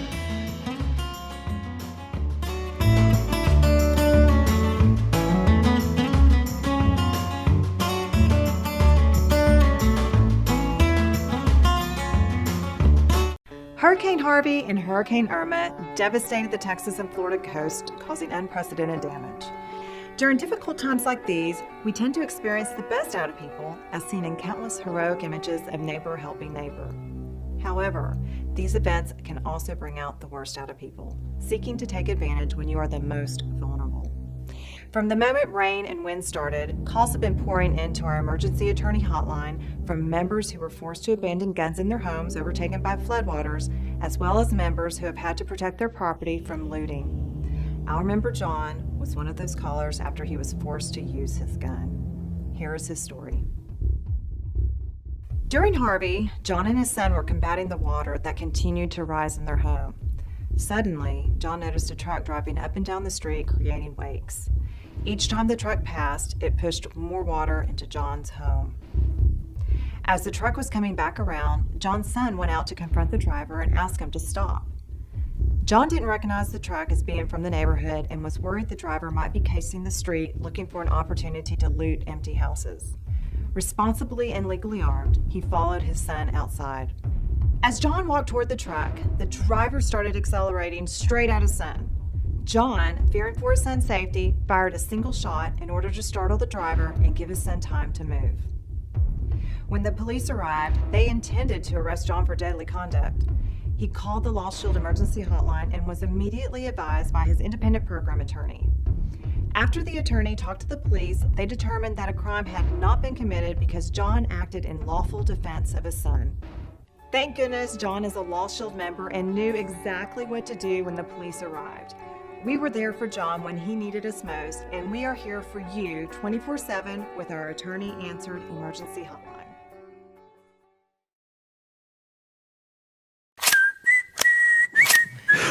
All right, we're going to get back into the World Championship Squirrel Cook-Off. Right before the break, I was talking about this was a thing we did, and I think I'm picking up on what you're describing in hunting culture. It's becoming very what I might describe as the Instagram hunter's world, where they're going to a ranch or they're going to a reserve and they're paying several $1,000s at times, or even if they're just doing it locally, they've kind of got it easy. In comparison, we were going out with 22 rifles with open sights, unsupervised, and trying to harvest something, and then knowing that, well, we wanted to, but there was an expectation the way we were raised. If you kill something, you're going to eat it, and you're going to prep it to be eaten. So one difference between a deer, even if a kid wanted to clean a deer, a 10-year-old kid's probably not going to be able to handle that on his own, but he can learn with a squirrel. So get into that, and then get into how your contestants get the squirrel that they use. So not only did the Squirrel Cook-Off start because of a lie, it also had some value behind that lie. sometimes lies have value. Okay. Lesson here today, kids. Yeah. And it really opened up my eyes. I wanted our youth to start hunting. I knew that small game hunting had been on the decline for years. If you talk to Game and Fish anywhere in this country, they'll tell you that small game hunting is the fastest declining portion of the industry. And that's not because the animals are any less available, right? No, there's actually, they're more abundant. And if you go and knock on the door at a farmer's place and say, "Can I go shoot your squirrels?" he's more than likely going to let you. Yeah. If you go out there and say, "I want to hunt your turkey or your deer," well, that's a whole other conversation. He's going to say, "You got to know, you better be like courting one of my daughters." You bet. Before you're going to get in on those. All deer. right, I'll court your daughter. So it's an easy way to get in the industry. And it's also an easy way to teach everything I need to teach anybody about a gun. I could teach during squirrel hunting. You're right. All the safety precautions, the way to handle the gun, the way to fire the gun, and the way to hit your target. And I think it's unfortunate that the big marketing agencies in the country just want to promote something that costs $20,000 to do, when I bet you we can buy a 22 in this gun shop right here for $150. Right here. Yeah. Okay. This is we're going to announce the winner of this, but you're exactly right. That's exactly the price, $149.95. We gave it away on the last show. We have a winner, and we'll announce his name. You bet. He can squirrel hunt. He can squirrel hunt. That's brand new. Brand new. You can squirrel hunt with a $149 rifle. You can go in and you can buy you a box of 22 shells for, I don't know, they're kind of crazy right now, but $6, $8, $10, right? Mm-hmm. And that's a day's worth of fun out there. There's Days worth of lessons. Yeah. There's nothing in our country that $10 is going to take up your whole damn day. Okay? And it's almost a meditative experience to sit in the woods and listen and truthfully force your mind to be cleared. You can do that with squirrel hunting, and like you said, the barrier of entry is pretty low. Anybody, you can be listening to this show, and we have a lot of listeners that are like, "Man, I really like your show, and I like you guys. I don't own any guns. I don't know where to start." Here you go. Squirrel hunting. You can do it. And the shotgun for dove season. I mean, when I was a kid, dove hunting made me, I had dove fever, right? The night before, I couldn't go to sleep. I just thought about shooting these birds, and we get out there, and there was the birds. Pow, pow, pow. It's done deal. You had all that pump going into you, right, for that little bitty. This much meat. I know how my wife feels. So what we've done is not only is it important, if you're going to sell to the masses, and I'm talking about the liberal community, the far right, the far left, whatever, we can bring people together over bread, right? We break bread together. And so by teaching people to hunt, by showing them that we're going to use it, we're not that TV show that shows which side-by-side you need to ride out in the woods and what kind of corn you're going to shoot that deer third rib back and the guy who's going to clean it for you, okay? I want my teams to provide their own meat. So that's one question that I know was on your mind. So each one of our teams is responsible for their own protein. That's going to get everybody out there and try, or they're going to need a guy like you or me to go do it for them. Right. So at minimum, they're coordinating where and when this is going to be harvested. So they're supplying their own meat. Now, let's get into the logistics. How many squirrels does it take to make a tub of ice cream? Well, so not only is the tub of ice cream important in this equation, but you're feeding 6 judges an entree and a side dish. So squirrel ice cream would most likely be your side dish. So then you got to think what goes good with squirrel ice cream. Now, is that a taco? Hell, I don't know. Maybe it is. Maybe it's a squirrel chili. You leave that to the culinary artists. You bet. So I'd say on an average to feed 6 judges, you're looking at 12 squirrels is what it's going to take. It's harder than people think to. It's extremely hard.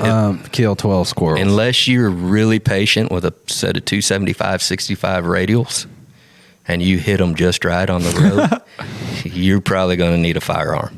Yeah, that's right. And it's difficult to cook them once you have hit them with the tire. Well, they're tenderized a wee bit in one part of them. Yeah. So 12 squirrels, and I presume they're going to clean these things at the time, and then they're going to bring them either frozen or on ice. You bet. So rules state that this squirrel has to be whole, quartered, or halved. Okay, cannot be processed. You can't because grind it. Someone could cheat. Yeah, they could slide a rabbit in there. Yeah, and that changes the whole dynamic. That's a whole other competition, and I believe it should be held on Easter.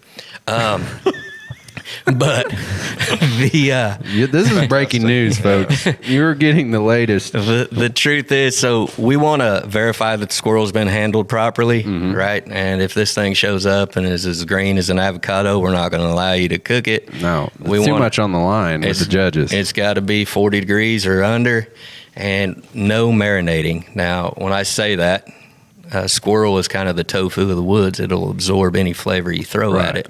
So we do allow salt in the water. So you can wine them, brine them, and 69 them. Yeah. You could try, but there's a whole other show for that. Okay. But you can use a salt water brine. Salt water, and that's just going to help preserve the squirrels. Because I tell you what, squirrel is an animal that if you're harvesting them this time of the year in the spring, it's actually going to be a lot better flesh than whenever you harvest them in the early fall. Because right now they're going to be eating fruit, right? They're going to start eating buds. They're going to be eating sweeter protein for them. And if you get into the fall, they're eating those hickory nuts. They're eating acorns. They're eating the green stuff off the outside of an old black walnut. And unless you like to eat that kind of flavor. No, and I've tasted it. Yeah. And so it goes right into the flesh. Same thing with our pigs or chickens or cows, right? And so you've kind of got to plan out your harvesting of the squirrel. And if I'm going out for some Wagyu squirrel, I'm going to go out for a nice young gray squirrel in the springtime. Yeah, I was thinking, and it's the strangest thing. So I described going over to my friend's house and hunting, and my family was not, even though my grandpa grew up Depression era, they weren't big hunters. They liked to quail hunt and some of the small game. My grandpa didn't want to ever shoot a deer, but I didn't get taken out in the woods a lot, so my experience was with this friend, and his dad took him hunting a lot, and we got together and did it. But what's interesting is the farm I lived on was maybe 15, 20 miles from his farm, and we had a bunch of hedge trees and hedge balls. You couldn't find the entire 18 years I lived on that farm, you never saw a gray squirrel once. It was all red squirrels. You bet. You go over to his place, he's got some oak trees and stuff, and he had both red squirrels and gray squirrels. And you all here in Missouri have white squirrels, right? Yep. I've seen some. And I saw albino in my squirrel. backyard. I saw an albino squirrel on my last trip to Florida, and I should send him a plaque. Cause He should. And then send him a bill. and it's, I like that. I like that method. I'm going to try that out in business. We're going to be right back. We're going to break down how a person can get involved with the Squirrel Cook-Off on the Gun Shop Show.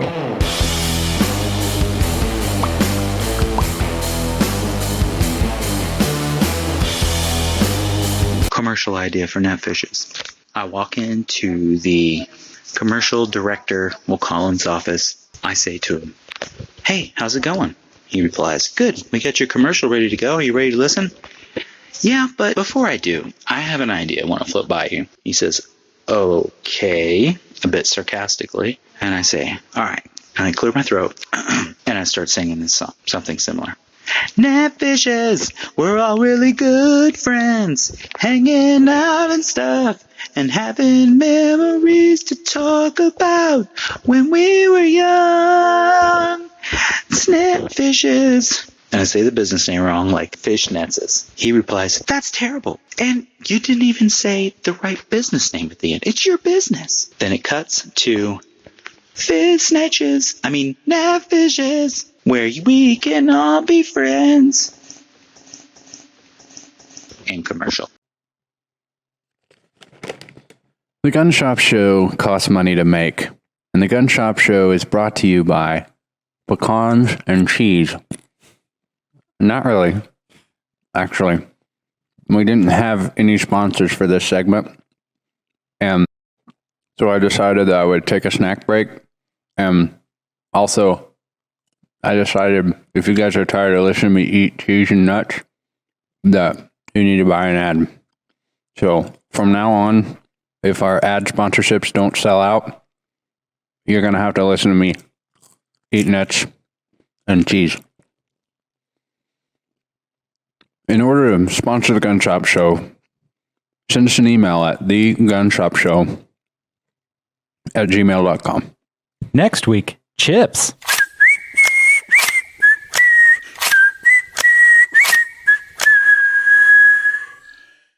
The Gun Shop Show, brought to you by little old ladies. They're little and they're old. They're little old ladies. Welcome back to the Gun Shop Show. One of the things that happens a lot with the Gun Shop Show, I imagine may happen at times with the World Championship Squirrel Cook-Off. People hear about it and they see a little sample of it and they're like, is this for real? You bet. Are you guys serious?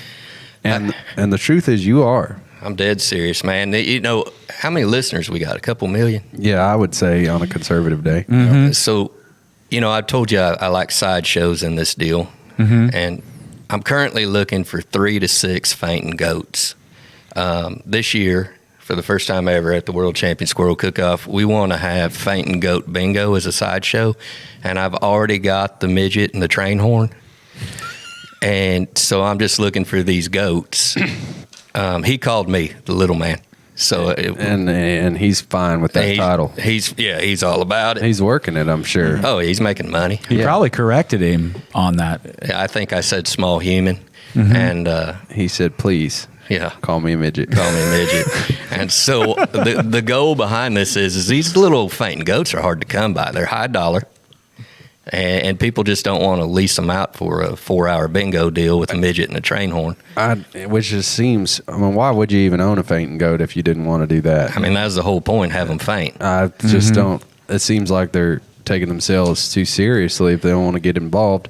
Now, I know how that game is played, but for our radio listeners and our listeners at home. Like, obviously, I'm seasoned. Yeah. You're right. I've won several myself. Yeah, you bet. You got a good dauber on you.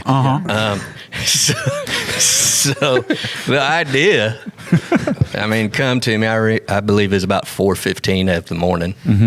Sounds about right. Best time for ideas. I was going through some Facebook and just dawned on me, man, I need some fainting goats, a midget, and a train horn. And so I put an ad out on the Squirrel Cook-Off Facebook page saying, hey, I'm looking for these items. 6:30, the phone rings. It's that little man. He says, I'm your guy. Sign me up. And he just wanted beer, of course. And that's fair, and it don't take that many. No, and the train horn, it fell right into place. And then the void was the fainting goats. Yep. So the goal is to lay out a 25-foot by 25-foot grid. Okay. Number it, have the goats in there. I see where we're going with I this. point at the little man, he honks the big horn. The goats do an old crappie flop on the numbers, and it's possible that you could have an old quad dauber off of one goat. Yeah. You know? Yeah. Depending on how it falls. Right. So you could black out, and that's not even with the free space. Can I make a suggestion? Goats. What about if you did a variety of signaling devices? So you got a train horn, right? But these goats are going to become desensitized. Well, I'm not an expert, but I would think, I am. They will. 6 train horns in, they might stop fainting on you. So why not a gong? Why not? We don't do any marijuana. Gong. Oh, yeah. Okay. You're doing it wrong. I see it. This is Arkansas, not Colorado. There's no marijuana. Maybe we could get little man to shred some licks. Some licks on a guitar, crank it up to 11, get a doubles. Dude, you're really falling right into my trap because this year we're bringing in the Cleverleys. Have you ever heard of the Cleverleys? Trevor, look up the Cleverleys because I'm actually a long-standing fan of the Cleverleys. Extremely talented group of musicians. The best. I'll tell you my favorite one. If you could, Trevor, please type in single ladies Cleverleys. Yeah, you're hitting it. Yeah, and we'll play that for the listener. And do you have the Cleverleys confirmed? 100% confirmed, man. Ozark Brewery out of Rogers is throwing down the cash, and I've talked to Paul Harris, Dr. Digger, as he's known in the Cleverley family, and yeah, he's all in. Okay, Trevor, let me know when you have that. I have it here. This is people might think that I'm bluffing, and I'll tell my story about MEPS and squirrel hunting, but this is the music of my people. You damn right. I own a banjo. If it were here right now, I'd pull it out and I would play it. And yeah, roll this so people can get a taste for what the Cleverleys will bring. Put them on screen for us.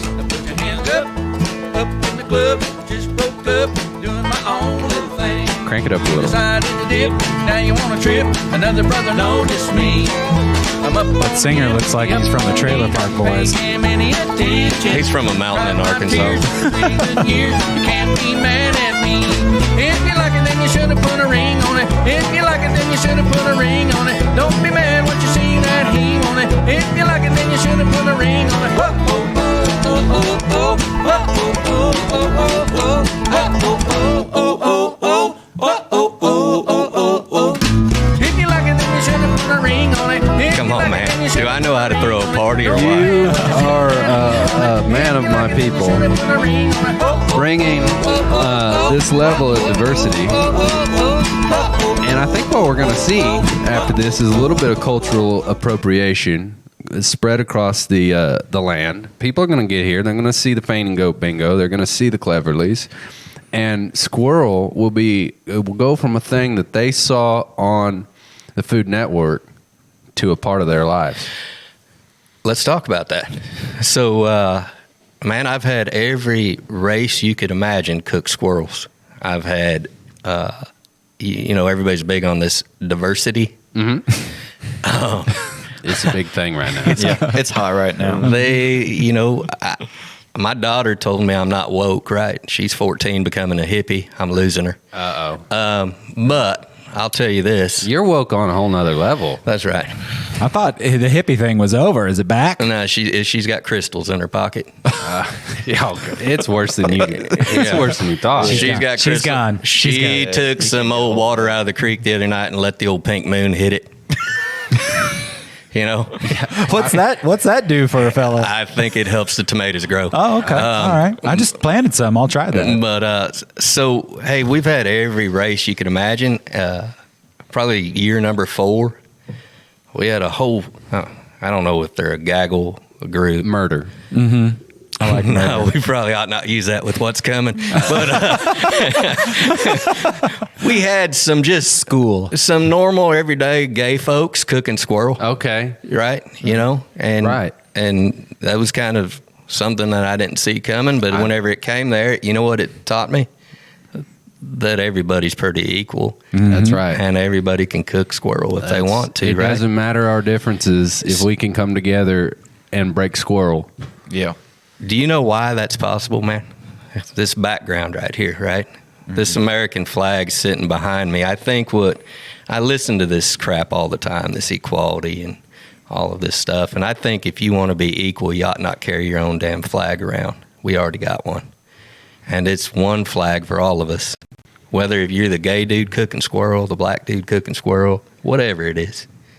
We got one flag, we share it, right? If you want to be on the same team, that's the only way I could ensure equality is by having one flag. And share not only that, but we humble ourselves when we get together under one flag. Mm-hmm. We humble ourselves when we get together over one dish, and especially when that dish is a squirrel. So I want to make sure we do not leave the listener in the dark. This is an event. This is a festivity. I've been told by a close personal friend who was there, people show up walking around in a giant squirrel costume. Nobody invited them. Yeah. Then nobody hired them. Nope. They drove across the country to dress up as a squirrel. Zipped up. Yeah. And this, when is the date of the event? September 25th, Bentonville, Arkansas, USA. It's at the Quail Barn, Benton County Quail Barn, which is just outside of town. We're planning on getting 8,000 to 10,000 people this year, maybe more. That's a lot of squirrel. The deal is Bikes, Blues, and Barbecue, the big motorcycle rallies the same weekend. Oh, you're going to have a little crossover appeal. I'm thinking we're going to have Banditos and Cleverleys. I like it. I like it. And in other environments, they might feud, but not now, because that's like a demilitarized zone when you come into the World Championship Squirrel Cook-Off. Green zone, yeah. Yeah, you're safe. Yeah. So, hey, $150. Any of the listeners can come and cook a squirrel, and they're going to win $1,000 in gifts and everything. But I am pretty woke, I guess. I can tell that, because I think that everybody does not deserve a trophy, but sometimes things happen and you will suck. And so this year, even if you sucked, we're 21st place. Yeah. We've got one hell of a prize going for 21st place. Wow. Is it a plaque from Florida that they got to pay for? Well, we're going to give you a fishing trip on the White River, lodging, some food, all that stuff. There's going to be a bunch of other crap. You might come home with a dead fainting goat and don't know what the life expectancy on these things is. But right. And then maybe we do the World Championship Fainting Goat Cook-Off. there's always room. That was his last faint. Yeah. That would be just purely out of necessity. So people can enter to be a contestant. You bet. Is there a limit to the number of contestants? Well, we like to be fair to our judges, keep it around 40. Because you can only fit so much squirrel in your belly. So we have 12 judges. We split them into an A side, a B side, so you're feeding 6 of them. And really and truly, man, this is the best culinary experience you could have, because the freedom's there for you to make whatever you want to make. We'll come back from the break and we'll talk about all of the things that have been made, the ideas that I want to find out, and I'm going to put them on the spot. Logan and Trevor, what are they making for the competition? Stay with us on the Gun Shop Show.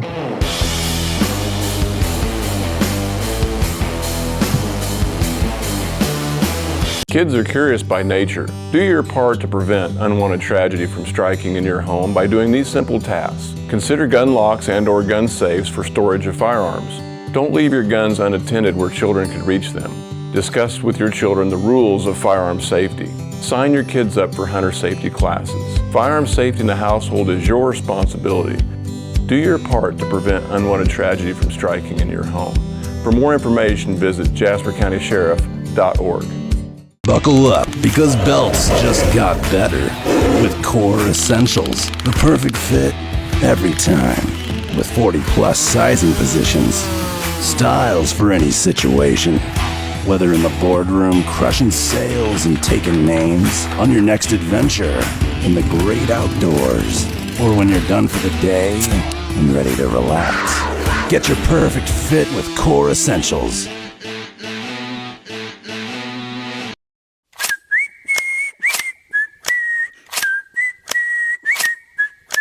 The Gun Shop Show, the Gun Shop Show. What is it? We don't know. The Gun Shop Show, the Gun Shop Show. Here we go. It's the Gun Shop Get Show. FCC fines. Piss. Yeah. Welcome back You to can the say it Sober now, Drive. but- So on the air, we inadvertently did one of the 7 words, and it's very surprising. So there's 7 words that you can't say on the radio according to the FCC. FCC. Yeah. Mhm. And some of them are surprising, right? Right. Like there's words that aren't on there that you would think would be on there. Mm-hmm. And then words like piss that isn't. Now, I don't know. We had a little bit of a lapse there. For some reason, I said wine 'em, brine 'em, and 69 'em live on the air. Yeah, you did. That's not a norm for us on the show. What else? We had a couple other questionable moments during the radio portion. Things that we normally reserve for the Shover Drive, where things go off the rails, and we may not be awarded a plaque from Florida, but we may get a phone call from Minnesota. Mm-hmm. Time will tell. You're paying attention, man. I love it. Logan had a question during the break about whether or not you can use only male or female squirrels. And in fact, the season, Logan, you might not know this, is you can only hunt male squirrels. Is that true? Yeah. That's not true. Yeah, you can only take male squirrels. I can only take male squirrels. That's the only ones you can hunt. So don't get out. If you go out there and you shoot any female squirrels, you'll get a ticket. Who's going to bust him? Nut cops? You know how to tell, right? That they're male or female? Yeah, up in the tree. By the testiculars? You just shake the tree and see if his nuts rattle. You hear clackety clack? That's a real old, genuine hand-me-down squirrel prank joke that was portrayed on me at this age in life when I was out here hunting squirrels. And I'll just tell the story real quick before we get back into how people can enter the contest. One of the things, kind of how squirrel hunting was culturally important to me growing up, but so was fishing. And I didn't get to go out on someone's bass boat and go to the lake and really get on these big fish. We had one creek that I could ride my bike to that had permission from the farmer, and I knew every hole of that creek forwards and backwards. I knew where to cast to guaranteed catch fish, and we'd bass fish. And one of the things that would just tear them up is a Mepps Black Fury spinning. It's like a rooster tail, but it's a Mepps brand. And for whatever reason, Mepps discovered that the best thing to make the tail of that lure, look it up real quick if you would, Trevor. Type in Mepps Black Fury. That is the actual name of the lure. And this is actually, I had never hunted squirrel, but it was old enough to fish and old enough to read. And click on one of those that has the fur on the tail there. There's like this guy. Maybe they're getting too woke, and they're click the one with a little more of the orange tail. With the orange tail, there's more of the natural. I don't see orange. Well, to be honest with you, every one of those that he's pointing at, that's just dyed squirrel tail. Yeah, there's some that are natural. I was hoping to find. Here, I'll switch this over so the audience can see. Yeah, okay. So this is the lure that I caught hundreds of bass on. Scroll down through there, and I'll direct you to it. It really shocks me that a fish would look at this and be like, that looks good. Well, it spins in the water and creates a... click on that one on the bottom row, second to the right. It's a little closer. You can see the ones I primarily grew up with were not dyed, so you kind of had... maybe the tip was dyed to be a little more yellow, but it looked very much like the natural fur on a squirrel. Kind of like that. And people are going to think I'm kidding or that I came here from a generation 40 years ago, but I fished with these lures, turned over the back of the box, and on the back of the box, there was a program you could participate in. Still have it. Do they still have it? Absolutely. You shoot a squirrel, and of course... the way I grew up, you're gonna clean that squirrel and put it in the freezer, but you're gonna keep the tail, a part that would otherwise be thrown away. I think you described it as the biodegradable encasement packaging, which proves again that you're woke. Yeah, I think a lot about the environment like that. Yeah, that's making sure that everything is reusable, can go back into the earth. But you take this tail and... I think if memory serves, you're instructed to salt the base, so that keeps it from spoiling and stinking. Then you put it in the mail and you send it to Mepps. And in exchange for a squirrel tail, was it 1-to-1? You get one lure? No, it's a lot more. I mean, it's really unfair, man. I think you get about a 25-cent credit. Oh, really? Yeah, that's if it's a perfect squirrel tail. So it has to be laid flat when whenever you're freezing it, and it's quite a deal. But all of those lures that you're looking at, those were provided by small 8, 9, 10-year-old boys and some old guys who are going out there and still hunting the squirrel. So it was a thing, and we were motivated by, I don't know, it couldn't have been just the math of the reward. It had to be this circle of well, I can bring them a squirrel, and then in exchange, I can use this lure that has a squirrel tail, and it's like the circle of life. It gives a little 9-year-old boy some purpose. But I legitimately did that, and legitimately sent in the squirrel tail from a squirrel that I harvested. So, describing being a contestant in the World Championship Cook-Off is legitimately in the lexicon of things that I would do. I think you should. And so I know you've asked numerous times, and I've kind of bounced around on midgets and fainting goats in Florida and stuff. So and the mayor, Sam yes. Walton. I had name drop a few, my daughter being a hippie. So you show up in the morning, 6:30 in the morning. You set up all your stuff. We're going to have a team meeting at 8 o'clock in the morning. And at that point, when we're doing the team meeting, we're going to send around our meat inspectors. They're going to go around to all the coolers and make sure that it's squirrel. Right.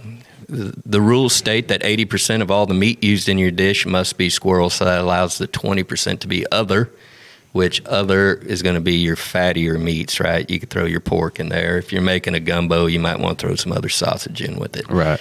So we're going to go through the rules, the regulations, the turn-in times. We're going to draw out of a Crown Royal sack, a poker chip. Right, obviously. That's going to have a number on there. The traditional Crown Royal sack. You bet. That number, if you get number 1, that means you're turning in at 12 o'clock. If you get number 2, it's going to be 12 o'clock as well. But if you got number 3 or 4, that's going to be 12:05. And then we're going to give a 5-minute break in between each one of these things. So why that's important to tell your potential teams is simply you have to pace yourself in this deal. And you have to realize when you're going to turn in, because no one wants cold squirrel. No. It has all the bearing in the world on the presentation and the taste and everything. You bet. So at that point, there's going to be some people who've lost their God-given human ability to hunt and gather. They're going to tell me they didn't have enough squirrel. I'm going to ease on over to a cooler where there's going to be fully dressed frozen squirrels with their guts in there that may have been inside the freezer for the last 2 or 3 months, and I'm going to let them have as many of them as they want. So this is a backup. That's emergency squirrel. It's an emergency. It's an emergency squirrel, but that's to prove to them that they should have hunted more. And nothing a slap in the face like having to use another man's squirrel carcass. Yeah, you got a cold squirrel. That's a bad deal.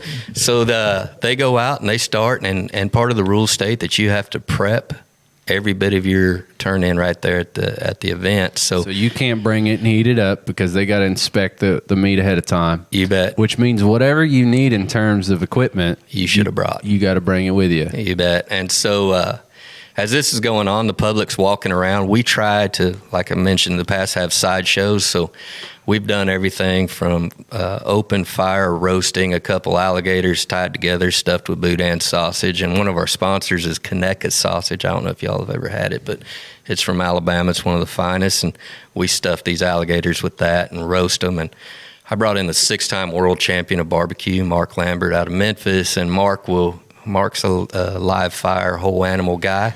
Remind me, is Memphis barbecue the one where they use mustard? Man, in the potato salad. But not in the barbecue sauce. No, Memphis barbecue, you're going to start off dry and you're going to sauce later. Okay. Right? Yeah, see, there's all kinds of little barbecue nuances depending on your geographic region. 100%. Yeah, okay. I didn't mean to cut you off. Go back to, he's one of the... Yeah, so 6-time world champion, Mark Lambert, and so he's going to cook some whole animals. We've done whole hogs. Last event, we did 2 javelina pigs, which really ain't a pig. It's a giant rodent who pretends to be a pig. And they were tugging a rattlesnake, being cooked like that. Oh, so like mouth to mouth. Yeah. I see. Yeah. So you got javelina, rattlesnake. Connecting them together like a tug of war situation. Just something for the public to be impressed by, And so all of these things, plus we have, your regular carnival food out there to keep people busy. This year, we're bringing in the SCA, which is a State Cook-Off Association. And so we're going to have... So you're getting legit. We've always been legit. We're trying to make the steak cook-off more legit. They're becoming more legit by associating with you. I'm with you. So we're bringing in the Steak Cook-Off Association. So there's going to be a ribeye cook-off going on at the same time. That's for those people who have, just not a refined palate. They're used to eating. Dude, me and you are on the same page, bro. I mean, it's crazy. So that organization, Steak Cook-Off Association, is the fastest growing cook-off association in the world. They have competitions in 14 countries. Wow. And so there will be world champion ribeyes being cooked that day. So there's something for everybody. We have live music. We're diverse on our music. We'll have rock and roll, we'll have the blues, we'll have some country, we'll have whatever. We've even had some reggae at that deal just for the hell of it. Sounds like a melting pot of all kinds of stuff. You know what? It kind of sounds like America, really, deep down inside. A little bit of everything. That's man, we raise money during this event for youth shooting. They've got a skeet and a trap range out there, and they're trying to teach kids how to handle weapons. They've got some great instructors, so we raise money for them. And then I have a nonprofit organization that I founded coming up on our 5th anniversary. Wow. It's called Stakes for Sheepdogs. And Stakes for Sheepdogs was founded after the July 6th massacre of 11 police officers in Dallas, Texas. And I decided that I wasn't a very good protester, but I could cook a steak. And so since then, we've cooked 30,000 ribeye steaks for law enforcement, firefighters, first responders across the country. Last weekend, we were in Mahia, Texas. We did 500 steaks for the state trooper who was shot 6 times in the face and really didn't get enough coverage. And then we went to Muskogee, Oklahoma on Sunday. We cooked 200 steaks because the bad guy went in the house and murdered 5 kids. So it takes human beings, like I hope you guys are, to understand that evil is constant, and it takes good people just to hold it down. Mm-hmm. It's an eternal battle. It sounds to me from the brief description of your nonprofit, which I actually didn't know about. I knew about the event. You're doing a couple of things. One, you're adding a little bit of thanks to an otherwise thankless job. I was a cop for 5 years, and it's not a difficult thing to do. You're sort of the cultural. You're sort of the cultural garbage man socially, and it's a very difficult thing to do. So there, you gave 5 years, right? Yes, sir. And that's our challenge coin. Wow. We typically, I'm losing it here. So microphone. So we typically give those coins to the family of the fallen officer at our events, or we give it to the chief or the captain. But for you allowing me to talk about Steaks for Sheepdogs today, I'll give you that coin. Wow. On the other side of that, that's that flag I'm so proud of, and then there's a dude with a handlebar mustache on there. That's typically me, but I'm leaving for Alaska in a week, and I had to have some beardage. Mm-hmm. But keep that face warm. Yeah, man. So that's our organization. We're a nonprofit organization. Like I say, we've cooked 30,000 steaks, and at the very end of this story of Squirrel, the money raised off of our T-shirt sales goes into paying for steaks. A dinner for us costs about $11. And so when you buy that shirt, you're actually buying a ribeye steak for one of what we call our sheepdogs.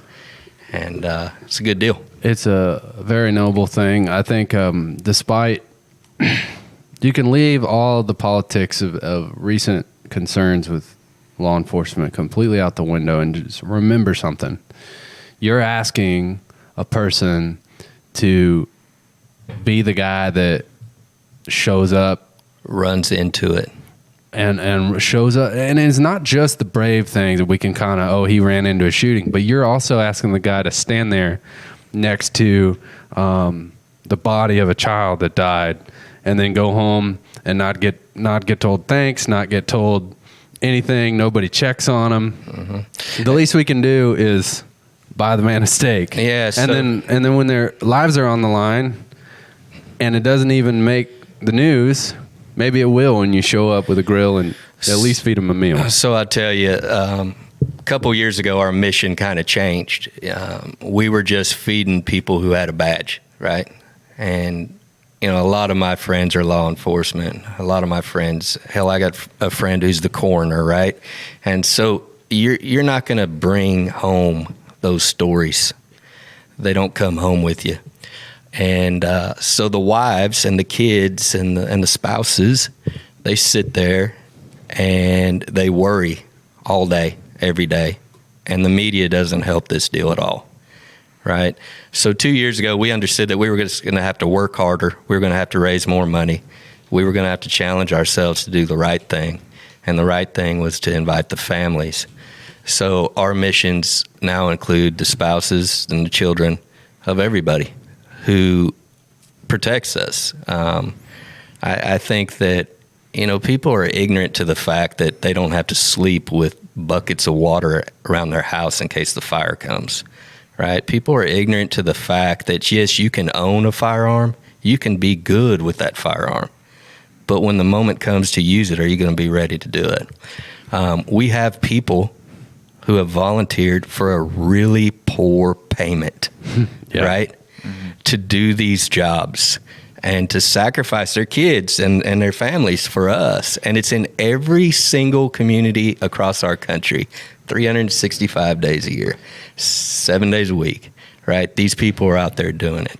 And if the least I can do is cook them a damn ribeye steak, come on. It would be greedy if I didn't. And so, in the last 6 months, I've sat across the table from 9 families who lost their sons, and I've cooked them a steak. And you probably are looking at me right now thinking I'm a good guy. I'm not. I hang out with some great people, and I've sat across the table from some amazing people who can actually forgive the wolf for taking their child. And I'm not that guy, but I do this so maybe I could learn and see, because they read the same book I read. They just look at it differently. It's another element, not that I need to tell you why you do what you do, but the thing that people underestimate is even in a small town where the tension and the risk, it might not be as big as a major city, you can't, as a police officer, you can't necessarily just take your family to a steak dinner. Even just can't afford it. You can't afford it. You're not always safe to take your family out where you can be confronted by people that you've dealt with, because you're sort of holding the line in your community between the very worst elements. All you do, nobody calls the police and says, hey, just calling in to let you know everything's fine in my household and my life. They only call you so that they can dump onto you the worst elements of things that happen in their life and the worst elements of society. And so you can't go, if you do it, you usually don't enjoy it. You can't go sit down in a restaurant where those people may come confront you. So just being able to take your family to a group of other people where it's safe to talk about what you do. That's a huge deal, man. And I'll tell you, we've hit Springfield, Missouri the last couple years.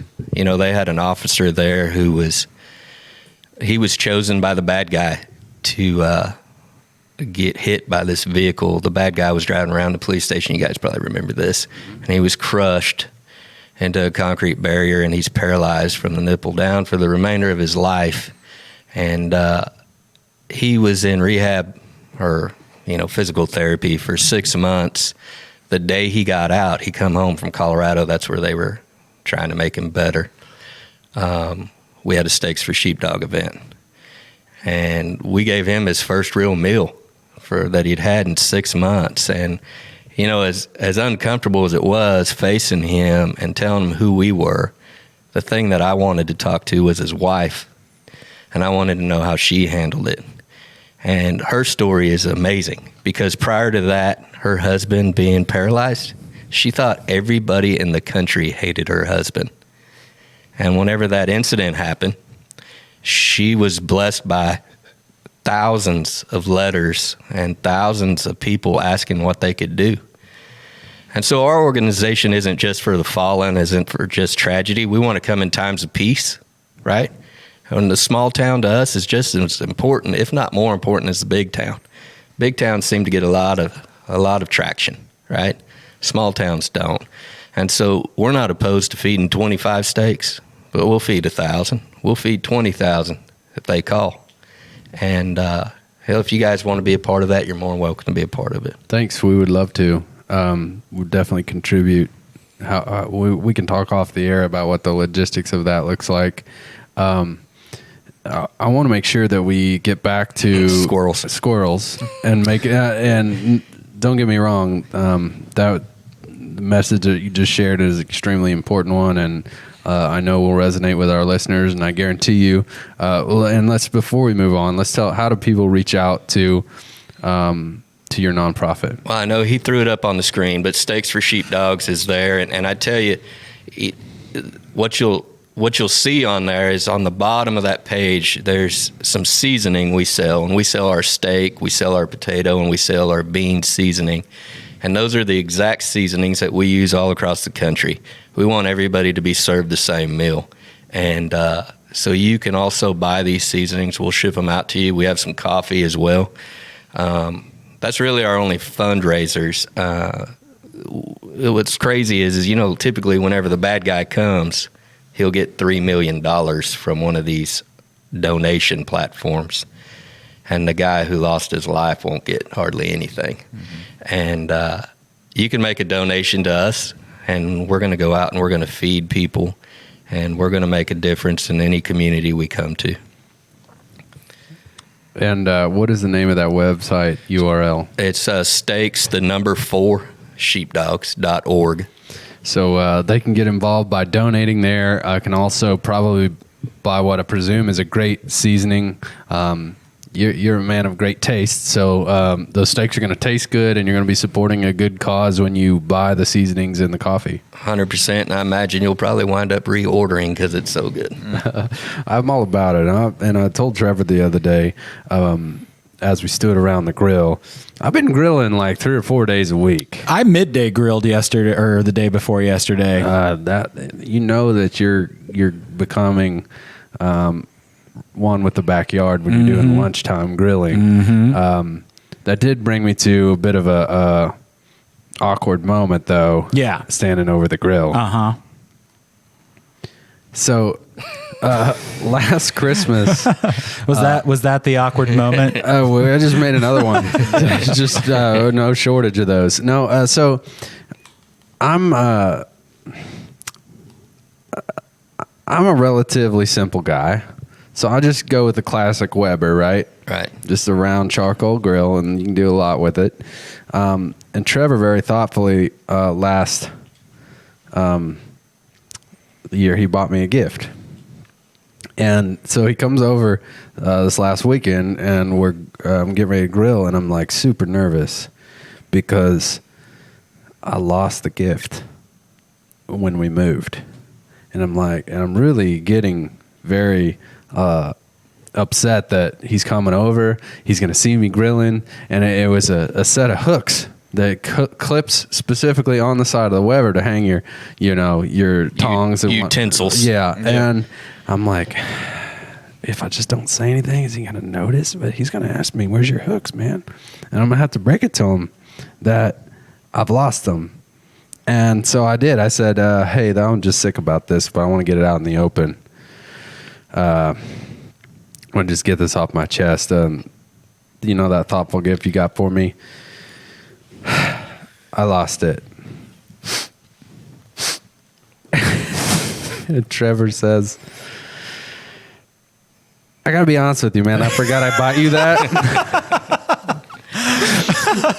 But I probably would have noticed it was missing and was like, I need to get this for Eli. He needs this thing, man. So I was imagining that if I hadn't said anything, he'd left, and I'd went to my wife, and I'd been like, thank God. We went the whole day. He never noticed the hooks were missing. We're out of the woods. And then he would have bought it for me next Christmas, and I'd have been like, he knew the whole time. Dude was just trolling me. He knew they were missing. That's how I like to lay the guilt trip on. With the second gift. It's funny how I saw you using that grill brush though. Yeah, that got the little hooky on it. Yep, that would go on the hook. Okay, back to the squirrel cook-off. I've heard squirrel ice cream, squirrel tacos. Lay them all out for us. What do people make? Man, we've had squirrel sausage. We've had squirrel sliders. We've had, of course, the squirrel sushi that I mentioned. It's a real Forrest Gump moment here, guys. Yeah. Well, you're going to find that a successful dish is probably going to be a ground or a minced meat, right? Just because it's going to be more tender to the bite. Right.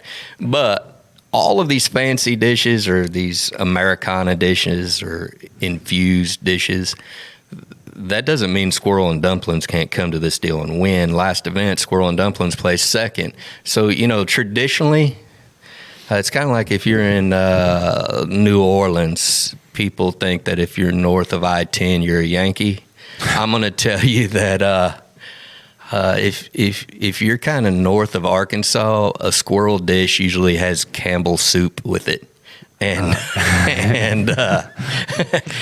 so, you could bring your Campbell soup and you might be a player in the deal.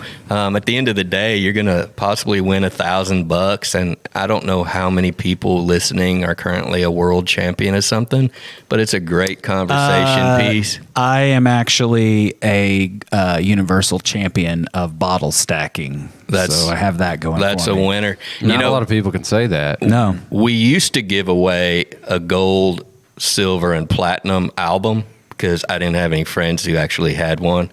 And so, are you talking about for having sold so many albums? Yeah, that was our trophies. I just thought it'd be cool that I could say that I knew people who had a gold album. And so that's what I made into our trophies. I like that. Yeah, well, I'm always thinking it starts early. But no, man, hey, this is a great deal. It's a family-friendly event. You're gonna walk away. If you've never ate squirrel, you're probably going to be forced into it. Yeah. And then when you get done, you're going to say, that was good. Mm-hmm. Yep. And it kind of opens your mind. But there's so many angles you could pitch at this, whether it's I'm taking care of our sheepdogs or I'm taking care of children, youth shooting sports, or I'm just bringing the country together over a damn tree rat, right? It's just simple. And what a festival theme, what entertainment value, because there's this on the surface, it sounds like a novelty, but you pull back the layers and it's kind of for real. It's an experience you'll never have anywhere it's pretty else. Deep. And hey, the Cleverleys are coming. Oh my gosh, I'll go just for that. Yeah, I've been a fan, never seen them in person, but been a fan for a number of years. I recommend many of their cover songs, including "Walk Like an Egyptian" or "Milkshake." Yeah, Milkshake brings all the... why don't we roll that one? Okay. Let's Cleverly's Milkshake. So let's talk about, while he pulls that up, how does a person sign up to enter as a team? Where do they need to learn the requirements, what they need to prepare for? So, we have a Facebook account, and it's branded World Championship Squirrel Cook-Off. You can go on there. Typically, we'll have all the information you need, but this year, since we're doing the State Cook-Off Association, we've streamlined the registration. Mm-hmm. So if you're wanting to cook a steak for that award, that's $150, and then the squirrel would be an ancillary for $50. If you're just doing squirrel, it's $150, and that's for a 3-person team, and you're going to have the time of your life. We also want to do some hardcore. Let's listen to Cleverly's and come back. He said, "Let's do a hardcore what?" I'm not sure. All right, put him on screen for us.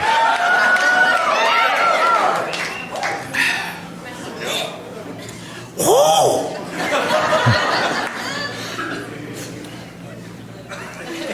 It's East Nashville hardcore country music. Hardcore country music. Bourbon and seltzer water. In 2 separate drinks. It's actually pretty good. Anyway, we'd like to do some hardcore country music, and we felt obliged to put this song on the album. It's an old timey one. A lot of you, I'm sure, remember doing the two-step to this little song right here.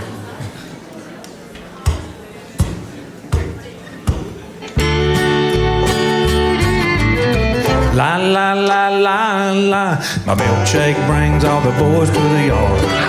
Their like it's better than yours. Dang right, it's better than yours. I could teach you, but I'll have to charge. Milkshake brings all the boys to the yard, and their like it's better than yours. Darn right, it's better than yours. I could teach you, but I'll have to charge.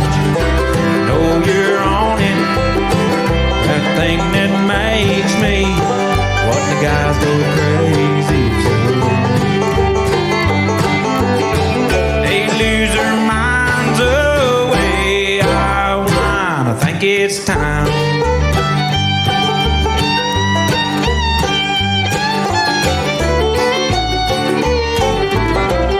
La la la la.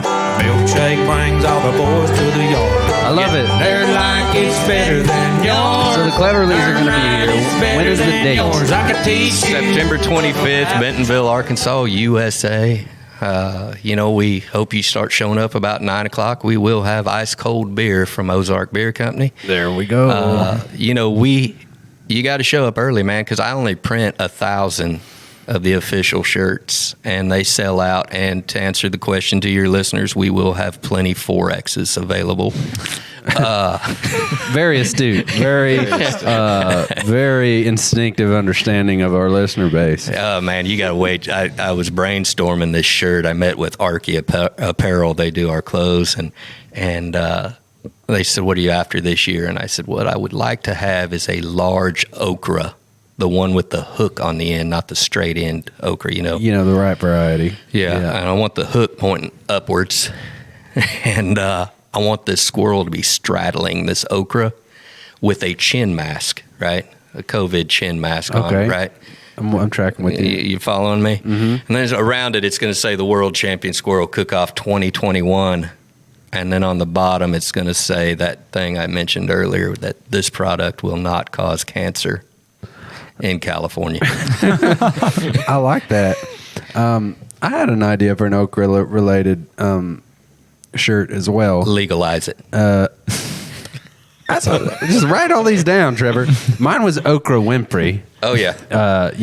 Sitting on the couch. Her face as an okra Winfrey. I thought of Dwight Yoakam the other day too, where it's made out of an egg yolk with conchos.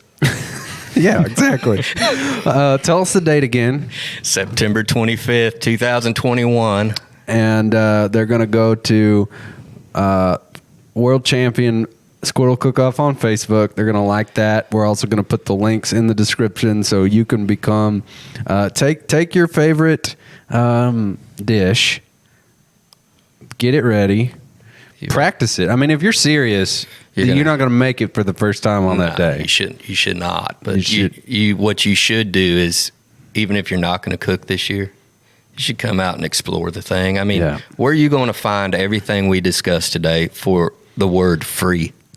It's free? It's free to attend? Free. 100% free. The Cleverly concert, that's a $40 ticket all day. Yeah.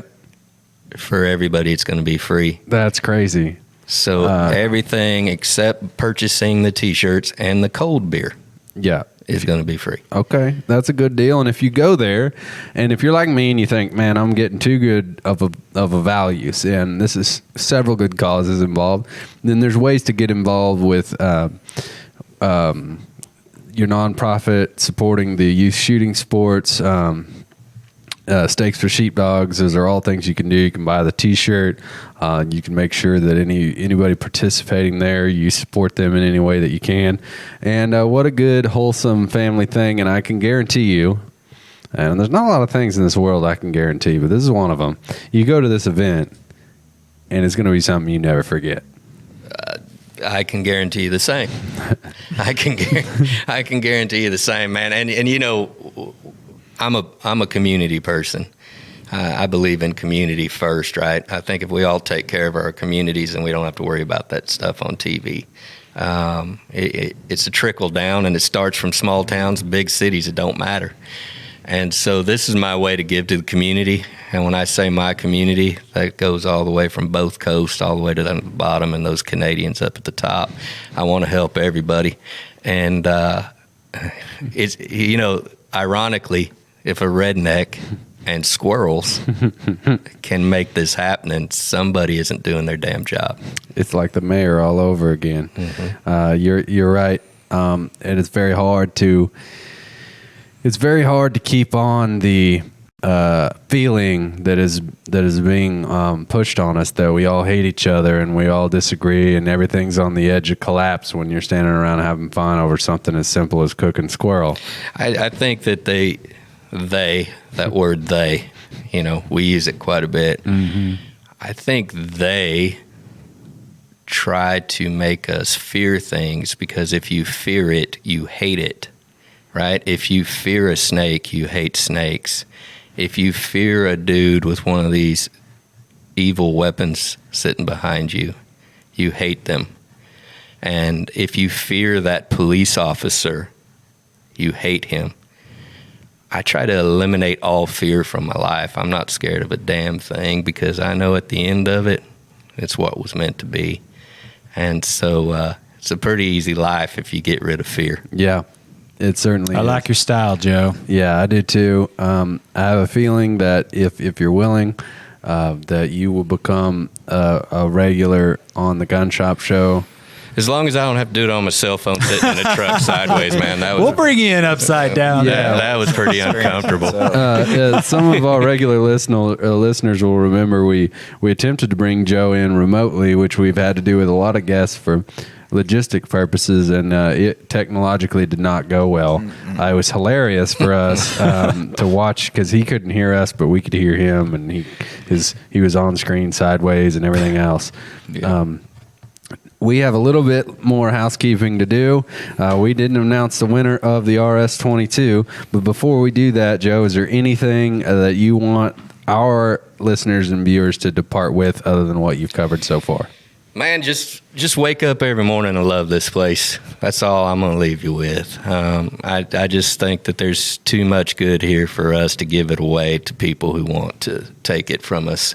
And I promise you, you know, like yesterday in Bentonville, it rained 8 inches, man. And I was listening to everybody talk about that global warming and stuff. And I had to remind people that the Ozarks were made from erosion.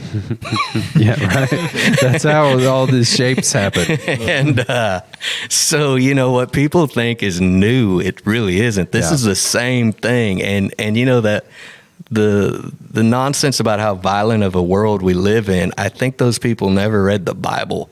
Or any chapter of history, right? Other than now, that makes this look like the most comfortable time to be alive. We're riding around on an ice cream truck, bro. Yeah, I mean, you're right. This is pretty easy living, and why should we hate it? I know, and you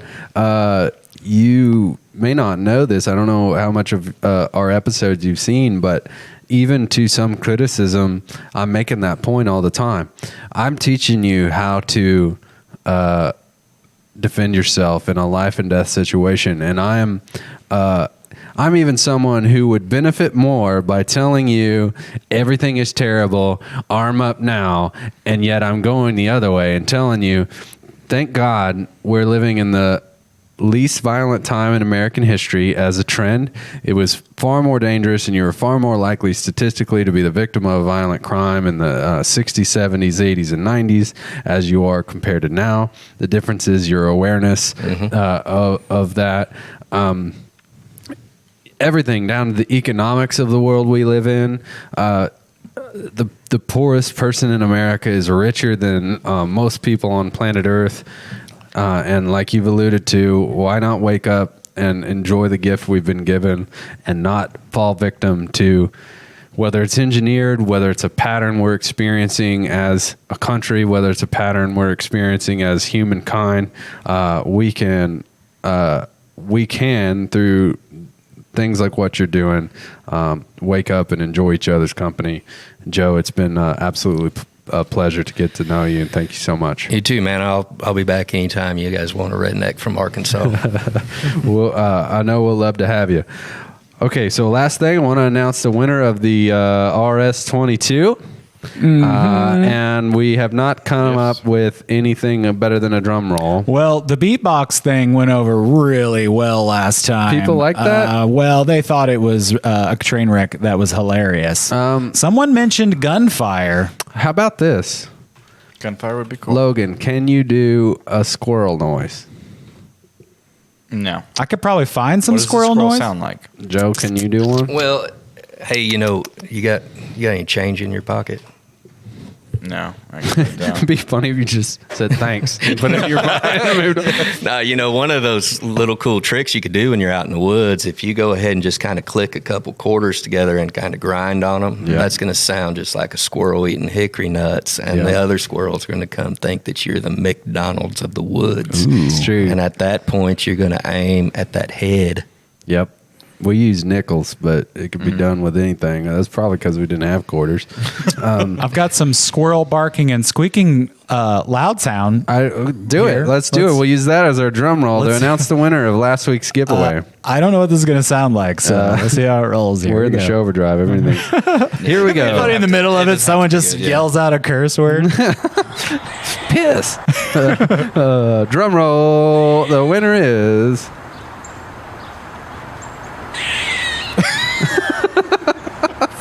Bad. Turn it up. Turn it up.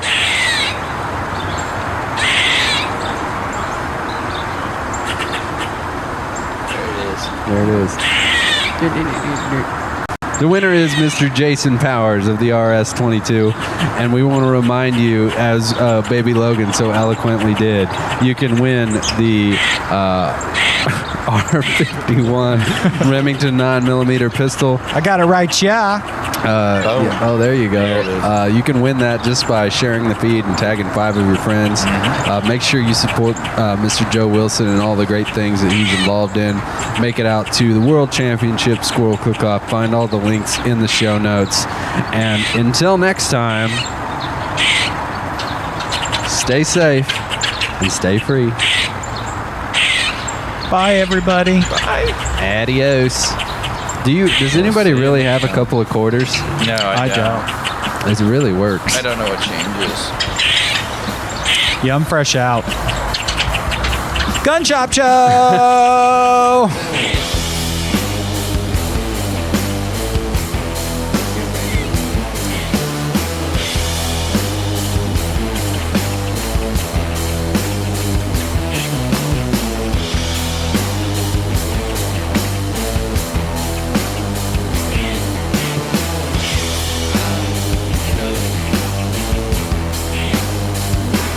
This track's gonna be hot with a squirrel.